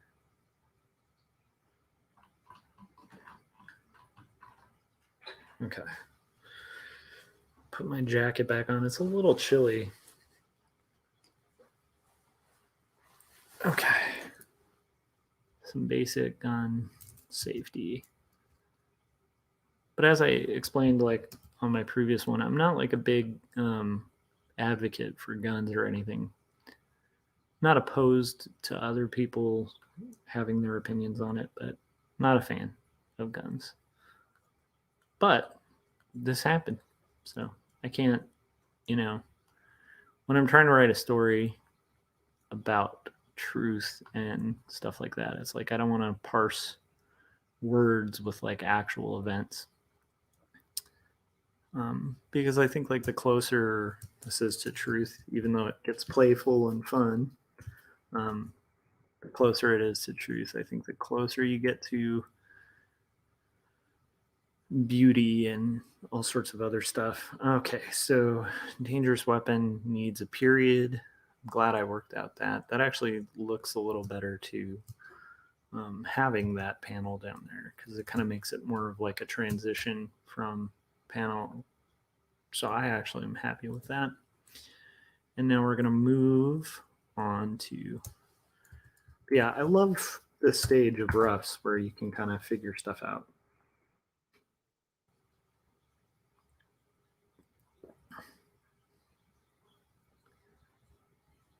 Okay, I do think I might pull that up a little bit.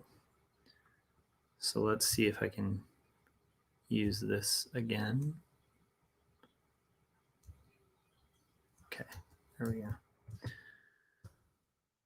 So I'm going to think I'm going to pull up the wobbly. Oh, let's see if we can do it with brush so more aesthetically there. Yep. Pull that up a little bit just so that it'll fit a little better with the new type. And then we're going to have a line down here probably. So I really want to have it like mimic an ad, an old ad. Okay. There we go. Now add some shadow and almost at that 2-hour mark. So I will probably be taking my 20-second break kind of thing, but add a little bit of shadow in there. Super quick, loose roughs. And we're close to it. Okay. So then this is all going to be like filler copy. So let's see here. I do think I could have it say, okay.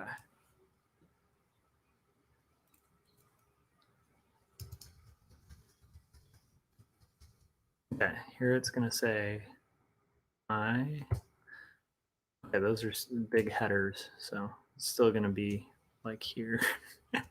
Okay. No. Okay. I need it to be a little bit shorter.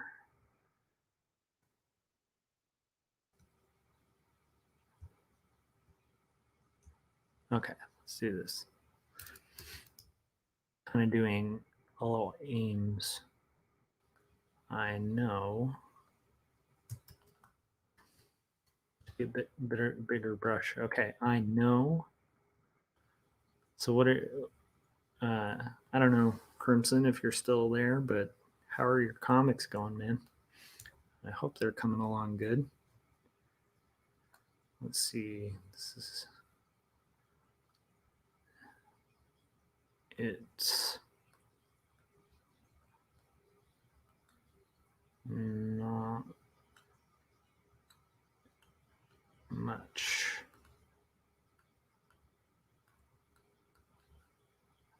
To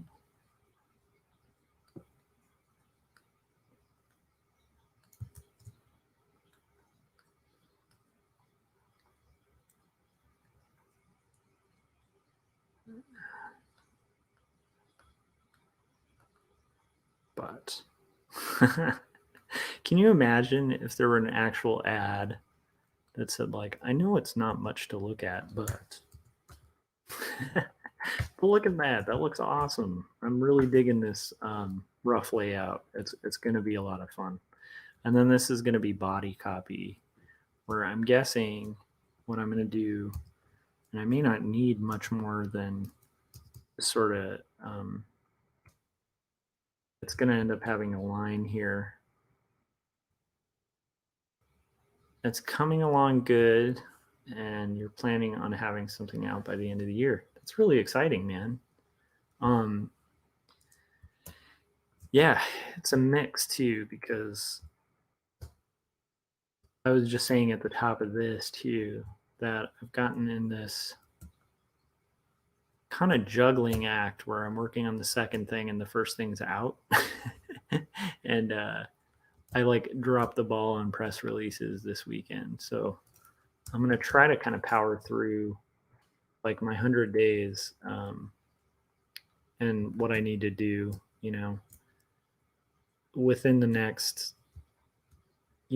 like maybe even in one sitting, or I might split it into 2 streams.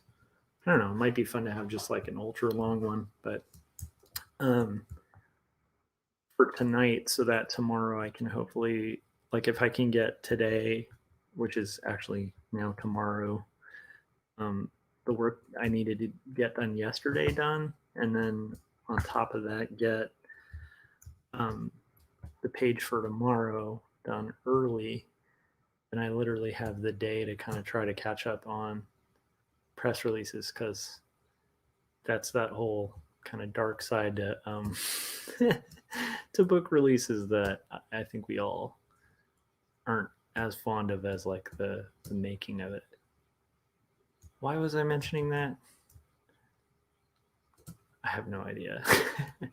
But I'm excited that you're gonna have a book out. I think it's gonna be cool to have that to kind of. I actually am really looking forward to it too, because the pages, um, the illustration you showed me yesterday was like super cool, and I like the idea of it kind of switching between color and not color. I like not like, I think it was like a black, white, and red for one sequence. I think that's going to be really cool. So I'm just saying, hang in there, keep working at it, because I think it's going to be awesome. Okay, not that you needed me to say that, but just saying. Okay, so now we've got this, and then it's going to say a bunch of fun stuff. I'm really glad I know it's nerdy, but I'm stoked I thought of this device. I feel like I'm kind of on a streak. I do want this to like kind of break into magazine style copy, so it's going to have like this gap, and now it's going to, this will just be, it's lowercase type there. Yep. Okay, so this is going to say, and then I got about a good 10 minutes till I'm going to take my little 30-second break. Okay, this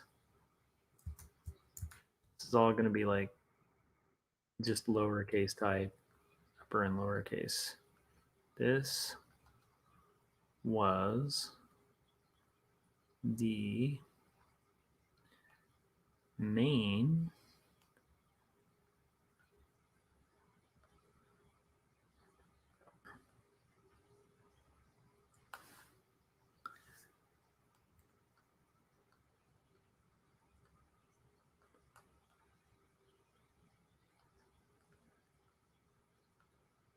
by, this is going to be so good. I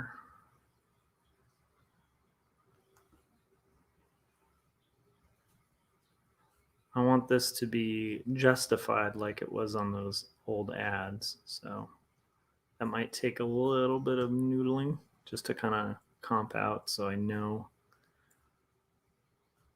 And I've kind of explained this before, but part of why I'm doing these tighter roughs too is if you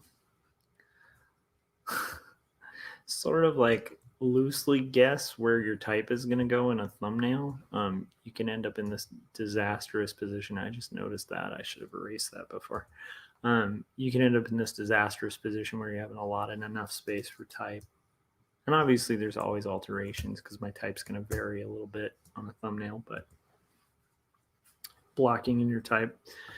Yeah, dude, have a good one. And thanks for stopping by on your 15, man. I wonder if I'll still be at this when you're off work. I guess you'll have to check. All right, man, keep working on the comics. I really am looking forward to seeing it. And thanks for stopping by the chats, man. All right, so used by our troops.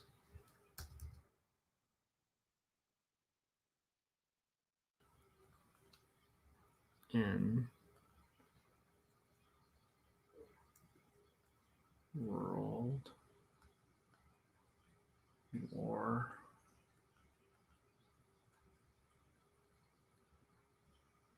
II.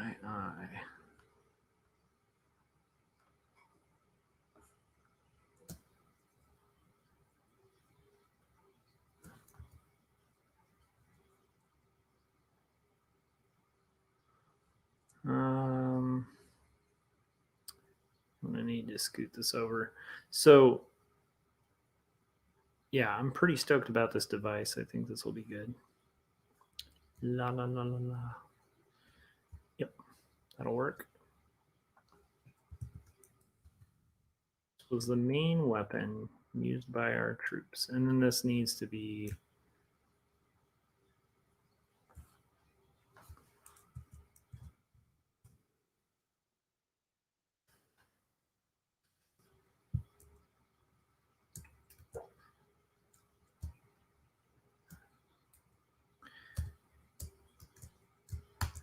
okay, we're at 1 hour and 50 minutes, and I'm a good close to halfway through the page. So,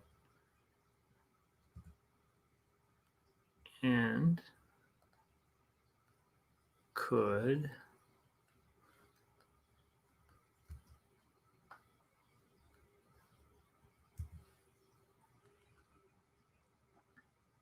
I do want to see something from that ad. I'm kind of it justifies to the end. Okay, that's good to know. Let's do this. I'm gonna undo that and could, and we're gonna start all the way at the end. And could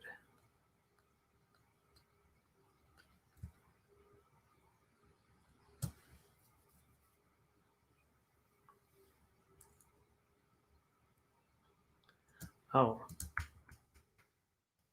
and if it could take down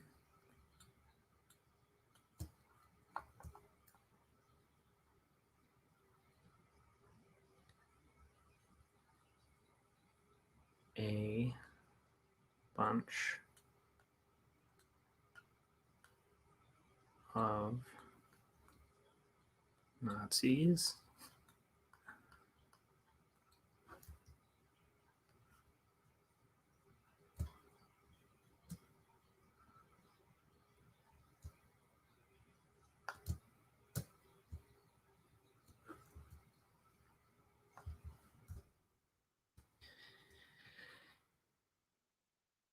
okay, comma, and it's going to say, believe me, wait, yes.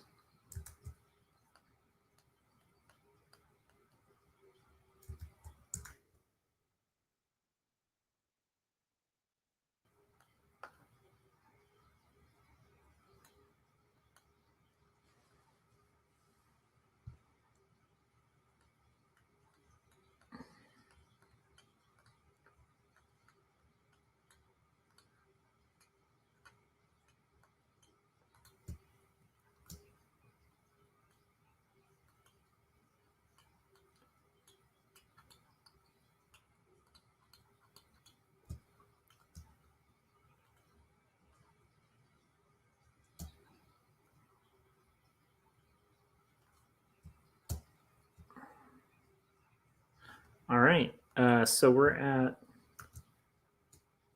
hour and 53. Okay, I might actually be able to finish this in a second.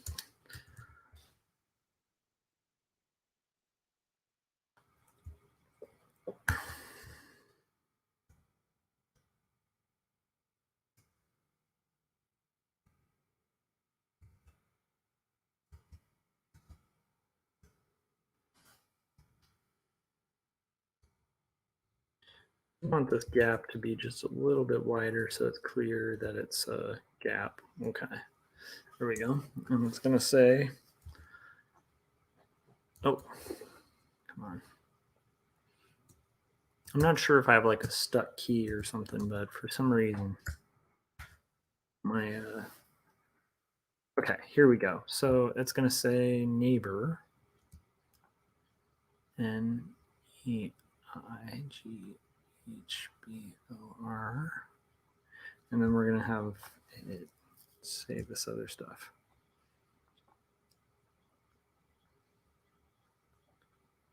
C, comma,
Oh, this is going to be awesome. Okay.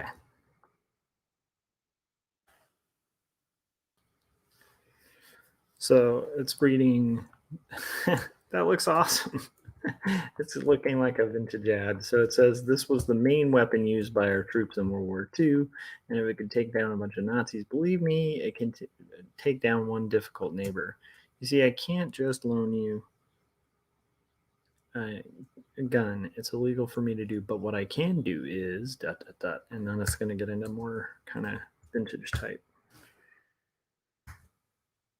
Okay. I am really excited about this. Okay. So I'm going to basically take a really quick break. If you guys are watching this after the fact, cool. But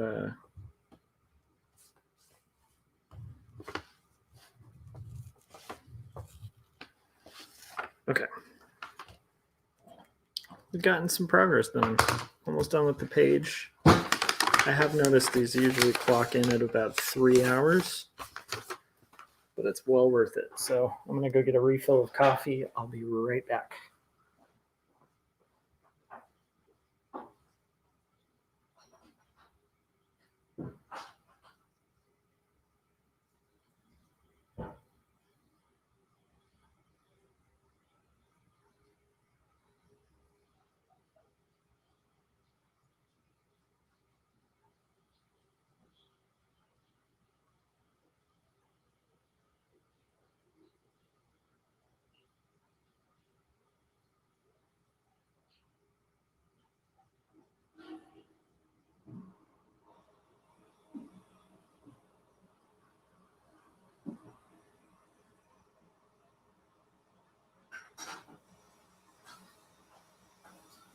Okay.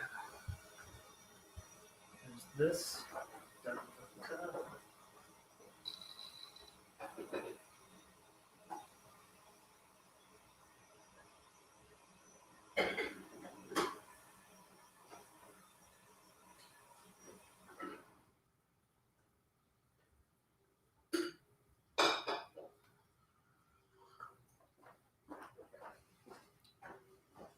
All right.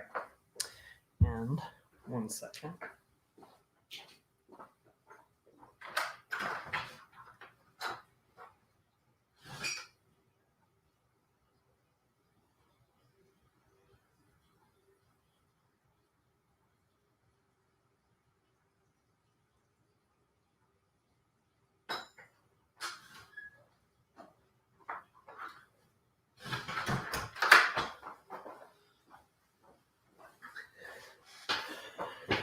So I always love moments in comics where you can play off of ads that used to be in comics and make them part of the narrative. I think it's pretty cool. Okay. So in this case, it was referencing this rifle. It just made sense to have it be like a rifle ad. So I'm going to basically do just that. So I'm pulled up this reference of an old rifle ad, and we're going to make it kind of riff on that for the heck of it. So here it's going to be like a nice little kind of, okay. Here it's going to have a little thing, and then it's going to have I'm actually really stoked on this as a framing device for the narrative. I think it's really pretty cool. Sometimes you have to just kind of follow that and just trust that people will get it. Because that's always my worry with something like this is like, will people even get what I'm doing here? And in this case, they hopefully will, hopefully they'll understand what I'm trying to get at here. Okay. So this is going to continue the sentence where it says,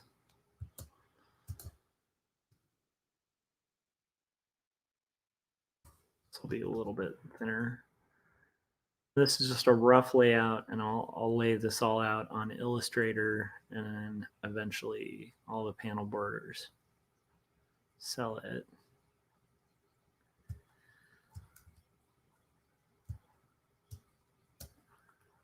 I kind of think I should reflect that little circular thing, but we'll see. Maybe not here. Oh, I know where I'll bring it in.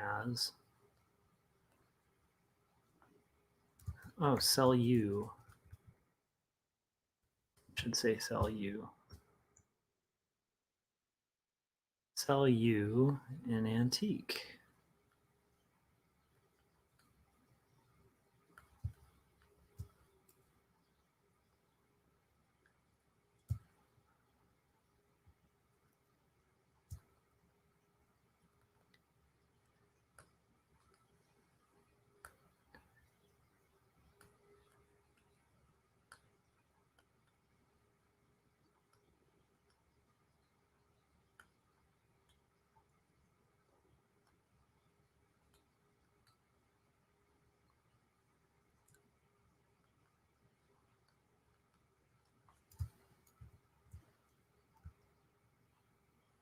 Okay, cool.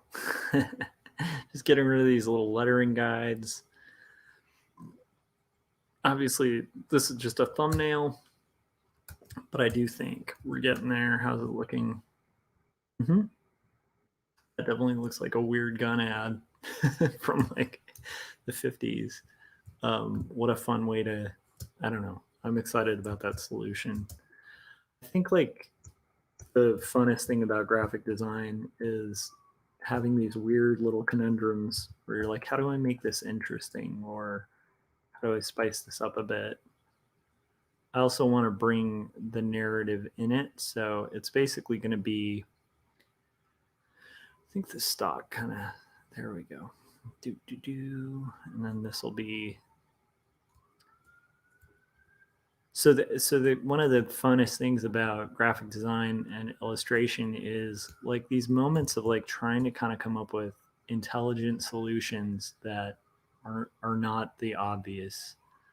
And in this case, it's like a lot of talking sequences that might be fun, but I think like when it comes to like showing the gun functions, which I think is coming up a little later, then it might be cool to have like a look into that for the viewer or whatever, but for the reader. But till then, like it's a lot of just kind of dull talking, and it's kind of an interesting sequence. But I think, and the thing is, if this were going to be a movie or something, maybe it wouldn't make sense. But my favorite thing about comics, like my favorite kind of comics, are doing things only comics can do. And there's certain like playfulness that you have in comics that you don't necessarily have in other mediums. So it's like we to me, I think as cartoonists, it's like the onus is on us to try to come up with the most fun solutions we can visually, um, to kind of play with the medium and see what you can do.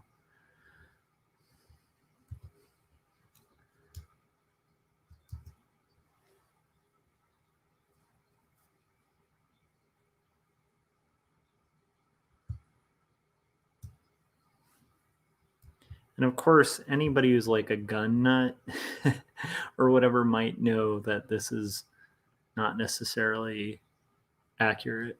And I will have to do more research as it comes down to it. But here I might have,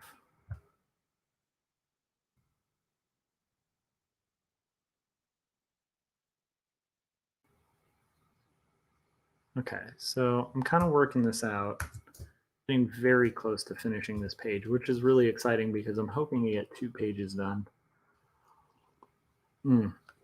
I should mention it. I'm drinking out of my lovely mug that I bought from Jim Luhan, the Swizzle Stick Army mug. Um, Great animator friend of mine. And yeah, he's finally selling merch. And I am working on thumbnails for book 2 of 2 stories. The first book you can purchase on Amazon, and it's written by me, Joshua Kemble.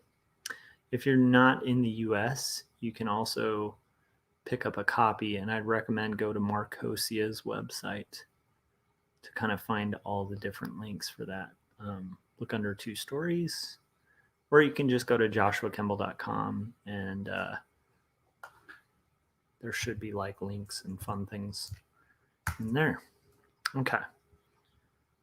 But if you're also curious, you can just email me. There's like a contact link on joshuakemble.com, and you can say like, hey, I want to pick up this book. I'm in Quebec. Where can I buy it? I can send you to the right store for that. Okay.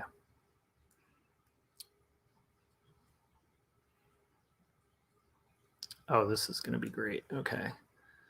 So I'm going to play with this sort of thing where I have a circle, and I think if I have a circle here, it might be kind of cool.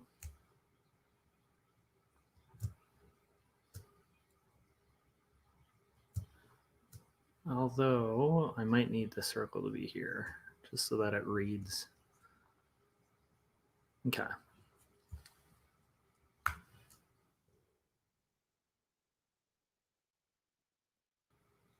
Yep. Let's do, here we go.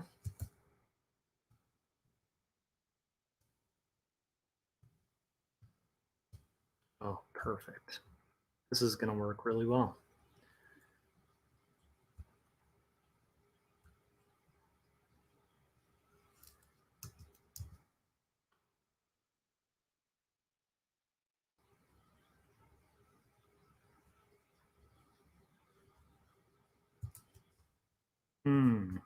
Maybe it needs to be a bit bigger of type.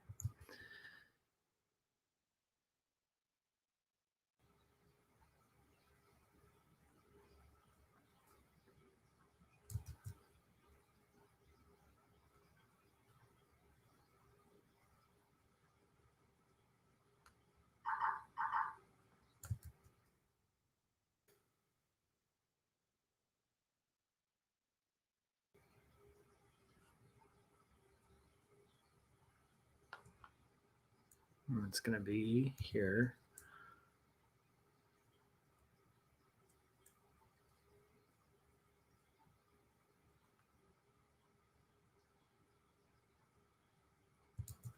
And this is going to kind of break that orphan rule that I talk about so frequently.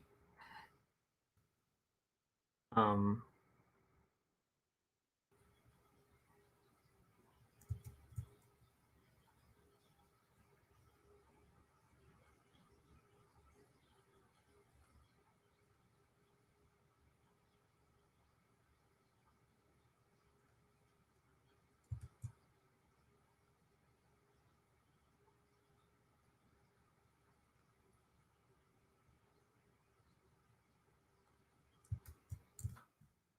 this is, again, like kind of just working out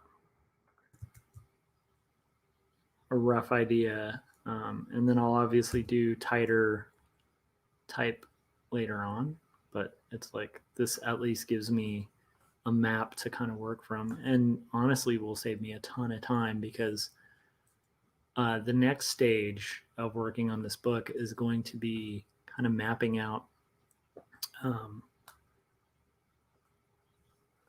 like the panel layouts and the type and stuff, and this will help substantially on a page like this where there's a lot of layout, to have it kind of worked out roughly, but like tighter roughs than just your standard.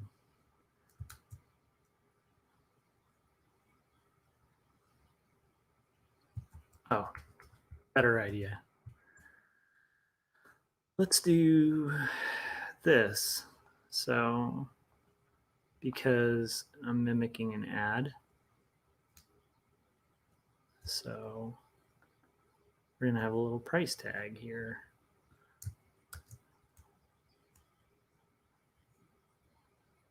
Oh, I love it. Okay, we'll stack that still.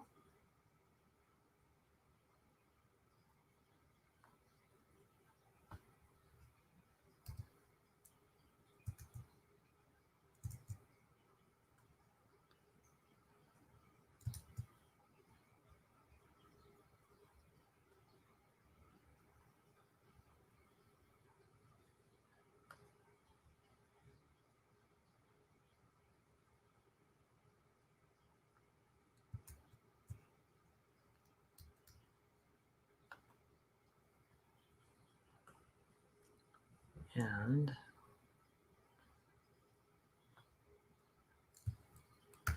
just kind of like being playful and sort of using the medium for what it can do is, I think, absolutely essential. Let's do that. Cool. And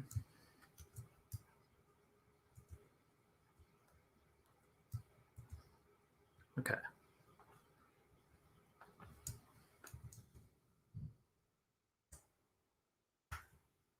And I think now I'm going to merge down because I want to actually make this reflect the circle a little bit more so it's not as weird. Okay. We're going to have this. I know it's weird, but it's like aesthetically I want it to look a little rougher. Okay. There we go. If you can just give me $1.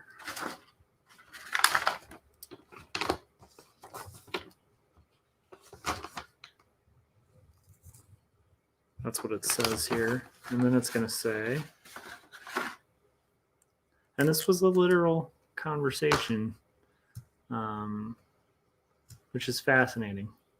Okay, so now we're going to have this.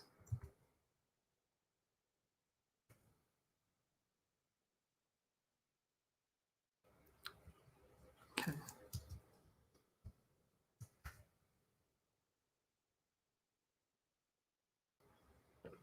If you can just give me $1, it's blocked out. Okay, cool. And it's pretty much pretty.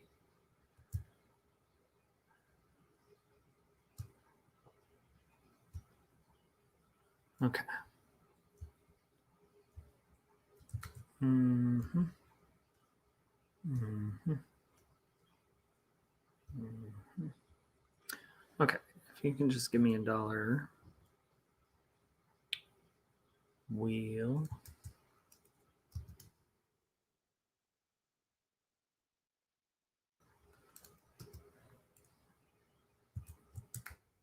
call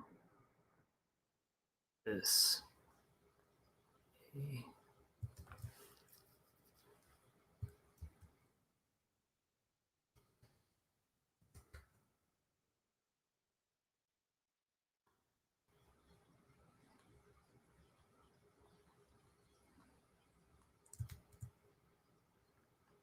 transaction.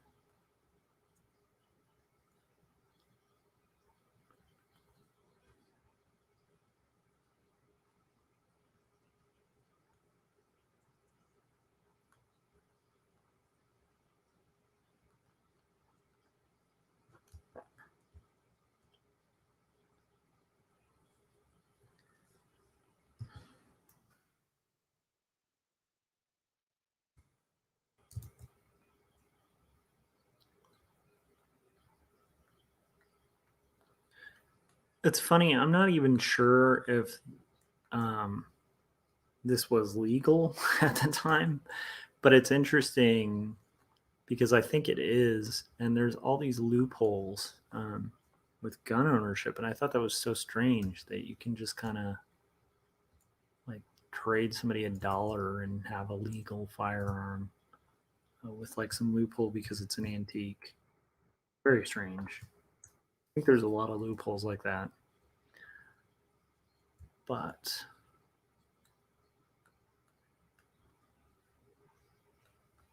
okay.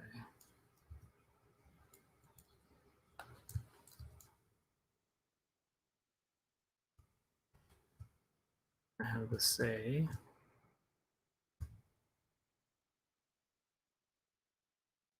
before I go and this is going to seem bold because I think that would make sense for like the advertising look I'm going for here. So basically it's going to be like an old gun ad at the top. That's looking pretty good.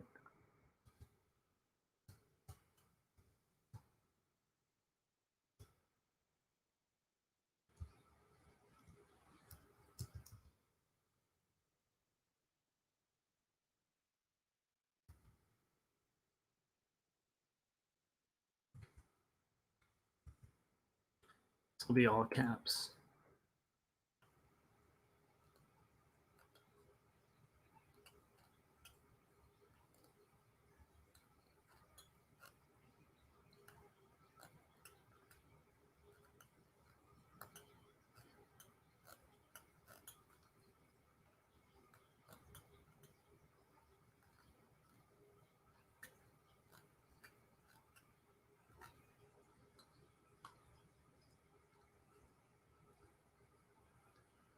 And this I want to kind of stretch over. So basically, this is a sequence in the story. If you're just tuning in or you're watching after and you've forgotten, this is a sequence where I am in this part of the second book of two stories that I'm doing thumbnails for.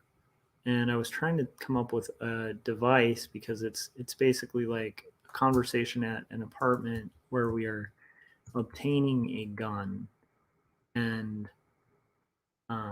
to protect ourselves because our neighbor had just accosted us. This is decades ago. Well, a decade ago almost. I think over a decade. But anyhow, so then it's basically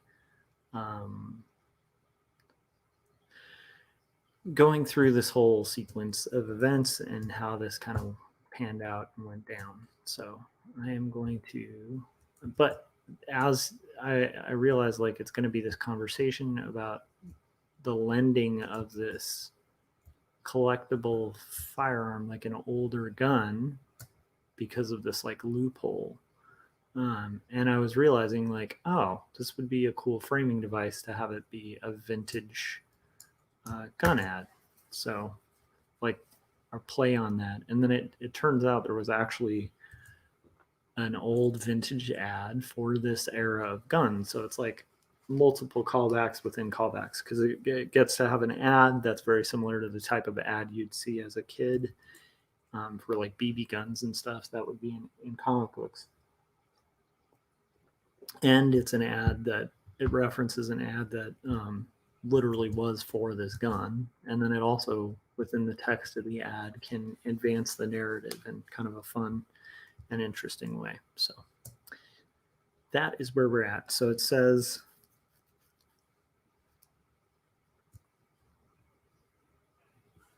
okay, I'm going to walk you through.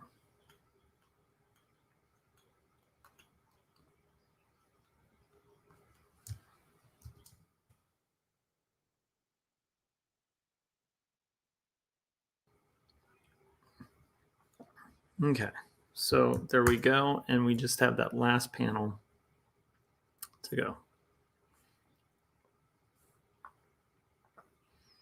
And this I'm going to pull up here just so I have it. And this is going to say,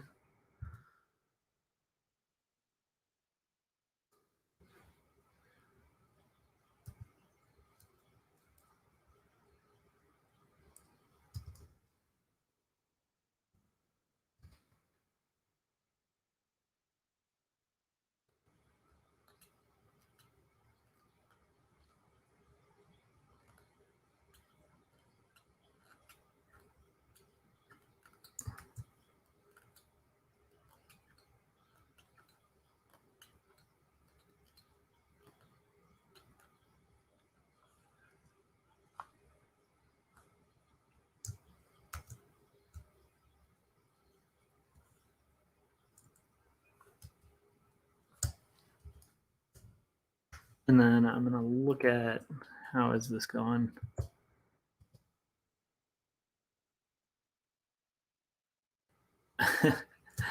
I'm really digging this. It's kind of a cool device, is all I'm saying. I'm pretty impressed with how good of a device this is. So it can be. I know it's nerdy, but it's just like when you come up with weird solutions, unique solutions, it can be pretty fun. So there we go. Basic gun safety. Have that line up. There. Okay, cool. And then I'm going to merge that down. And then we're going to get back to it. So it's going to basically have another image of a gun, kind of riffing on that one.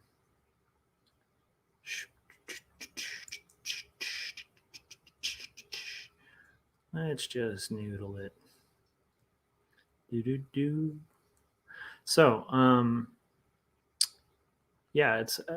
I know it's nerdy, but it's like, I really do think comics have so much potential, and there's so much play you can do in paneling in a sequence that, if it were a film, would most likely be shot straight and be a lot of talking heads. And yet you can kind of play around with different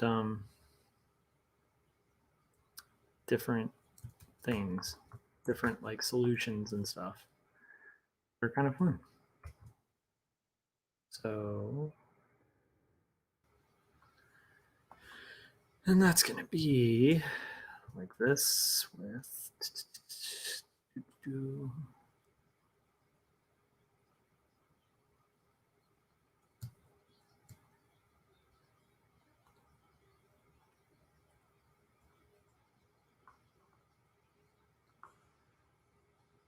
And let's get this here.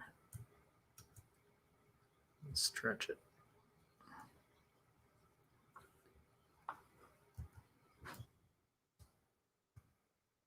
Okay. The sequence coming up might require a little bit of research too, because yeah, I might need to show like the bolt action and all this nonsense of the gun, and so I'm hoping that I'll be able to find like a YouTube video of it. If not, it might be a deeper dive of research, which as it gets into like later sequences and stuff. But I'm kind of excited about what happened here on this so far. So there's my thumbs. Again, that's not the best drawing of a gun from that angle, but I'll take it. All right. So here we go. And let's get this mapped out. And boom. Okay. And I think, yep, it's just block text, but just to make it more ad-like, let's do a grid that's going to be like more kind of right in the center. So, and then the copy will start here. Yes. He's going to start here. There we go. Exciting times, guys. Exciting times. The nerdy things we get excited about are pretty awesome. Okay. So it's going to say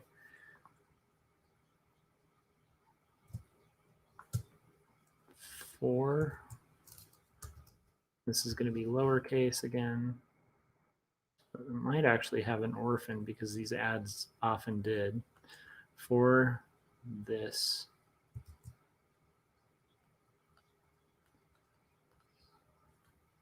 pretty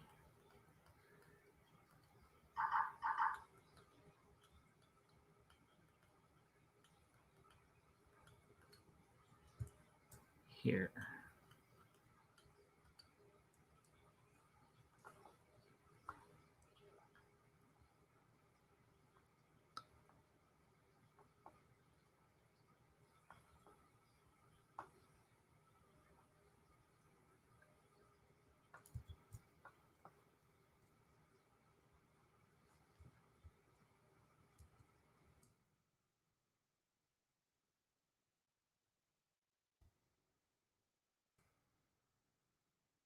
And this is actually going to be a tiny panel, I think. I think that's going to be.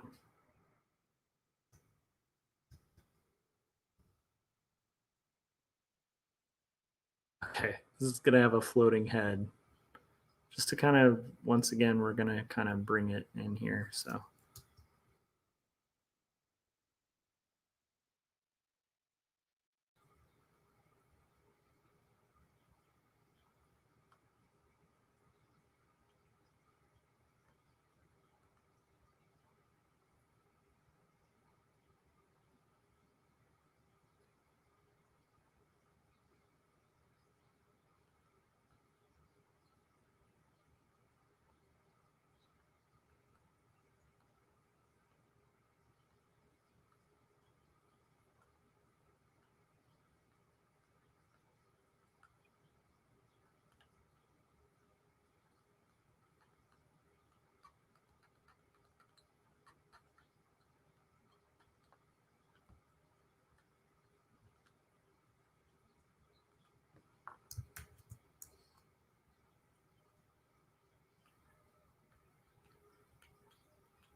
Yeah.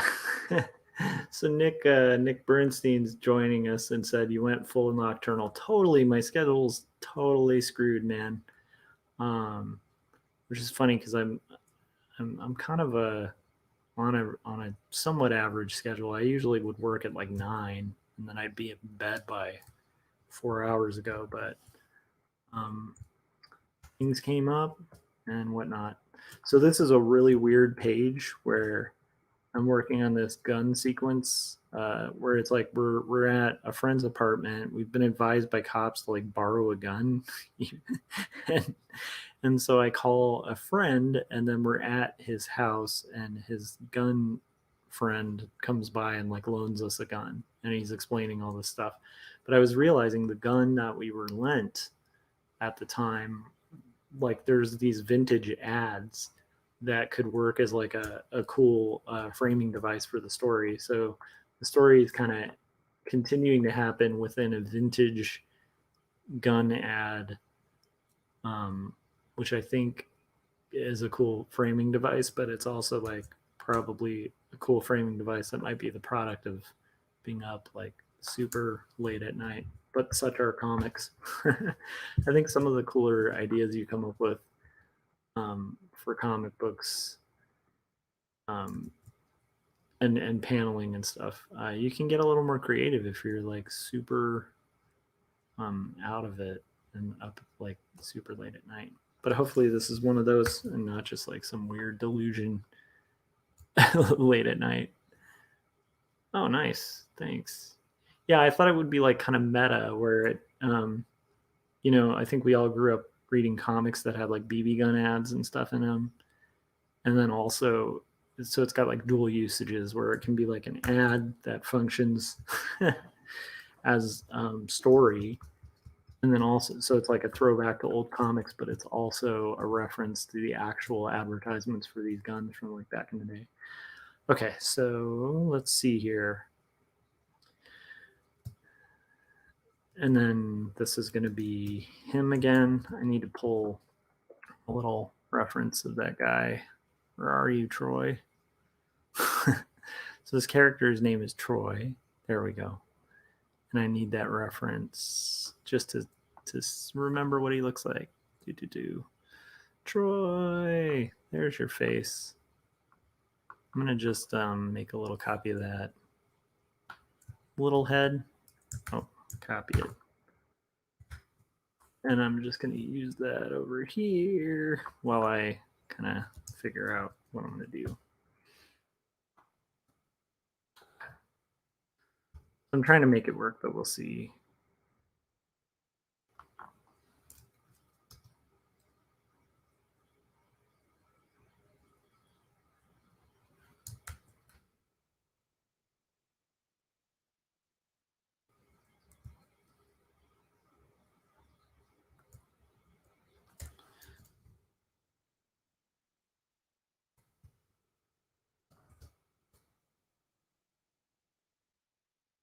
Okay.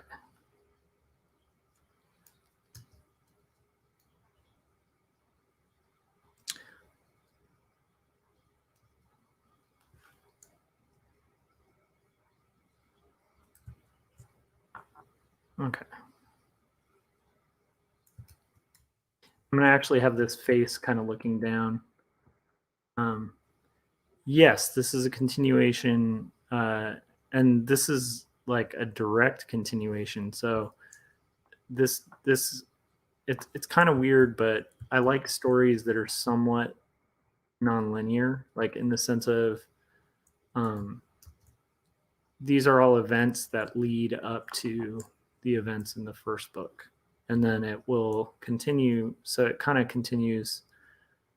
Um, so this is the conclusion of the first book, book one. Um, and I'm, much like the first book, like I like to try to think of like unconventional framing devices and stuff because I think it, especially after a heavy sequence that like they'll, because it's right now I'm thumbnailing page 83 of book two. So this is kind of like close to the, like right after the climax of the whole story arc. But I also am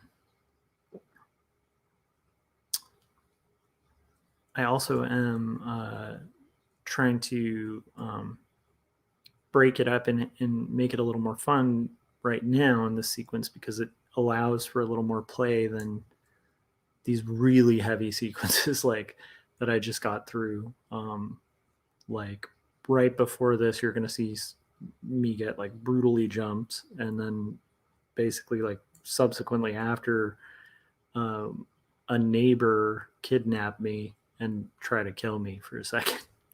So all of which happened, which is nuts. But anyhow, it so it's really heavy, like, and the way I'm showing those scenes is going to be like mostly 6 panel grids because it's just kind of like this happened and this happened, and mainly so that it has like a high impact.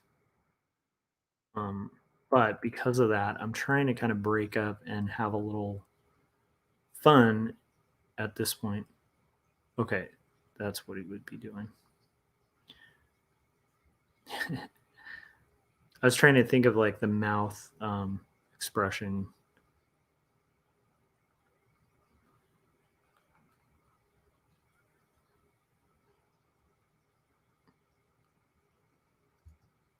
I also want this like as if it's looking at. There we go. Oh,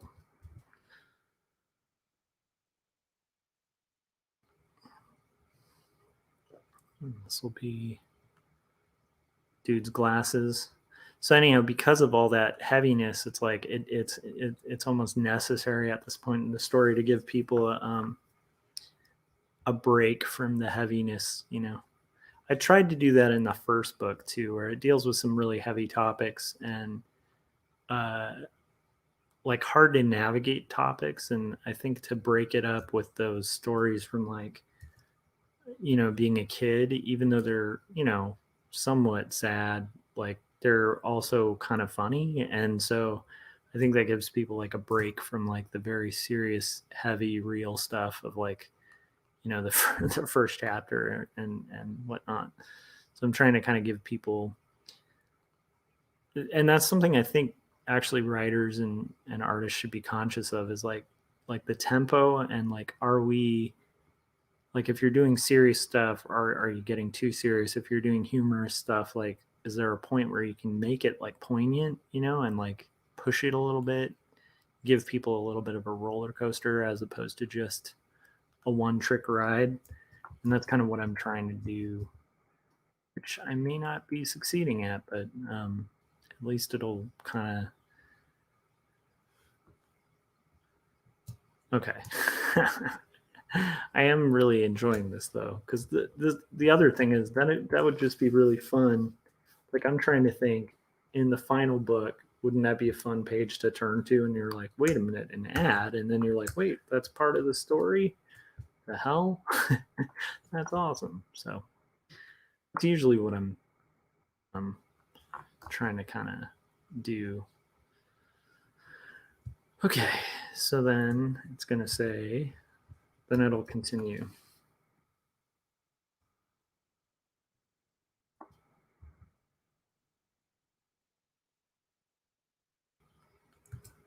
Then it'll continue the ad copy.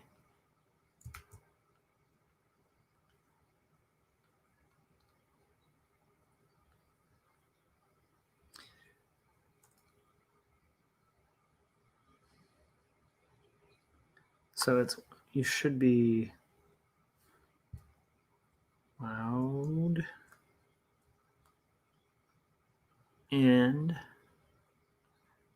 so this whole sequence is going to be us getting a guns, like a crash course in gun safety from this guy who's loaning us a gun, so we can live through the night in our apartment, um, which literally happened.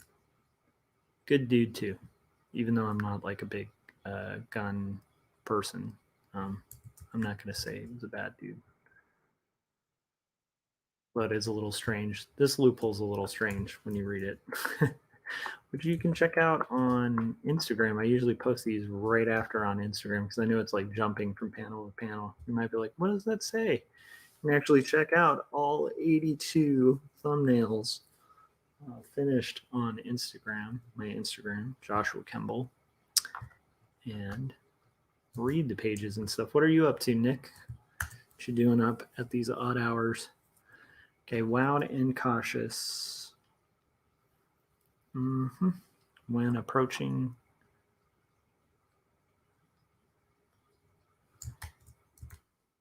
a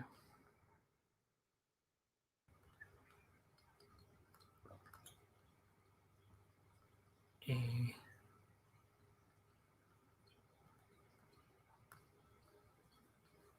perfect. Dude, I am so pumped. So there we go. That's the page. Yeah, I understand not doing Instagram. It's like you kind of, as a human being, we only have like our main social media platforms and stuff. I find it really useful to use Instagram, um, just for like posting images and stuff. But I also understand because it's like there's certain social media I just don't personally feel like having the time for. The other thing is, part of why I'm posting the thumbnails in a readable fashion there is just to keep myself on track with the goal of getting these pages done. Let me see if I can kind of show this before. Whoa, that sounds cool. Couldn't fall asleep. Got sucked into a YouTube documentary about the art of the Dark Ages. Dude, that sounds awesome. Um, there's some crazy art in that era too. Okay, let me show a little more of this page. Maybe I can zoom out a little bit. so I can kind of frame it a little better in OBS for you. Oh, no, let's do that. Maybe that'll work. And then let me see if I can just, without like totally messing up my little layout here. Hey, there we go. So that's the final page. Does that make sense? So I have finished this thumbnail, and I am planning on trying to kind of power through and do the next one. So this is my 100 Days of Making Comics panel for yesterday, and then I'm probably just going to power through and do it for today as well. And I'm wondering if I should split the streams, but I don't know, Nick, you tell me. If I were going to continue, would it be better to kind of start a new stream or just kind of stick on this one? I'll probably just stick on this one. All right, so let's see. So I'm going to save this. And then I am going to step out for like 2 seconds. Export, save for web. No, I don't want to save for web. Cancel. I want to just save as a JPEG. Save as. So basically what I'm doing is I'm going to save this as a JPEG, and then post it to Instagram, do my shares and all that fun stuff.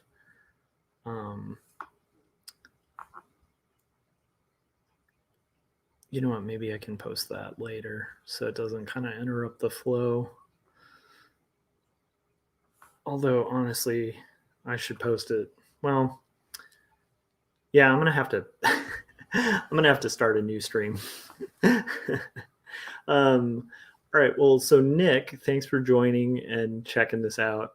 I will probably be starting a stream in like 5 or 10 minutes to do the next thumbnail, but I'm going to call it on this one. And I think I'll call this episode retro gun ad or something, or vintage gun ad, something crazy. Anyhow, I will be back shortly. I'm a little out of it because it's super late, but I'm feeling good about the page. I feel like the last few pages have been really fun. It's like I finally get to break from the 9-panel kind of thing that was necessary for the story. All right, take it easy, Nick. Let me know what that documentary was, by the way. And then other than that, I'm Joshua Kemble. You're on my channel. If you haven't yet, I think Nick has already, but if you haven't yet, hit subscribe, hit like. If you're watching this on Twitch, just click follow so that you can know when I'm about to go live. Like I said to Nick, I might be going live in like about 2 minutes. And then we'll see how it goes. All right. Yeah. Thanks again for watching, and I will see you guys later. Bye.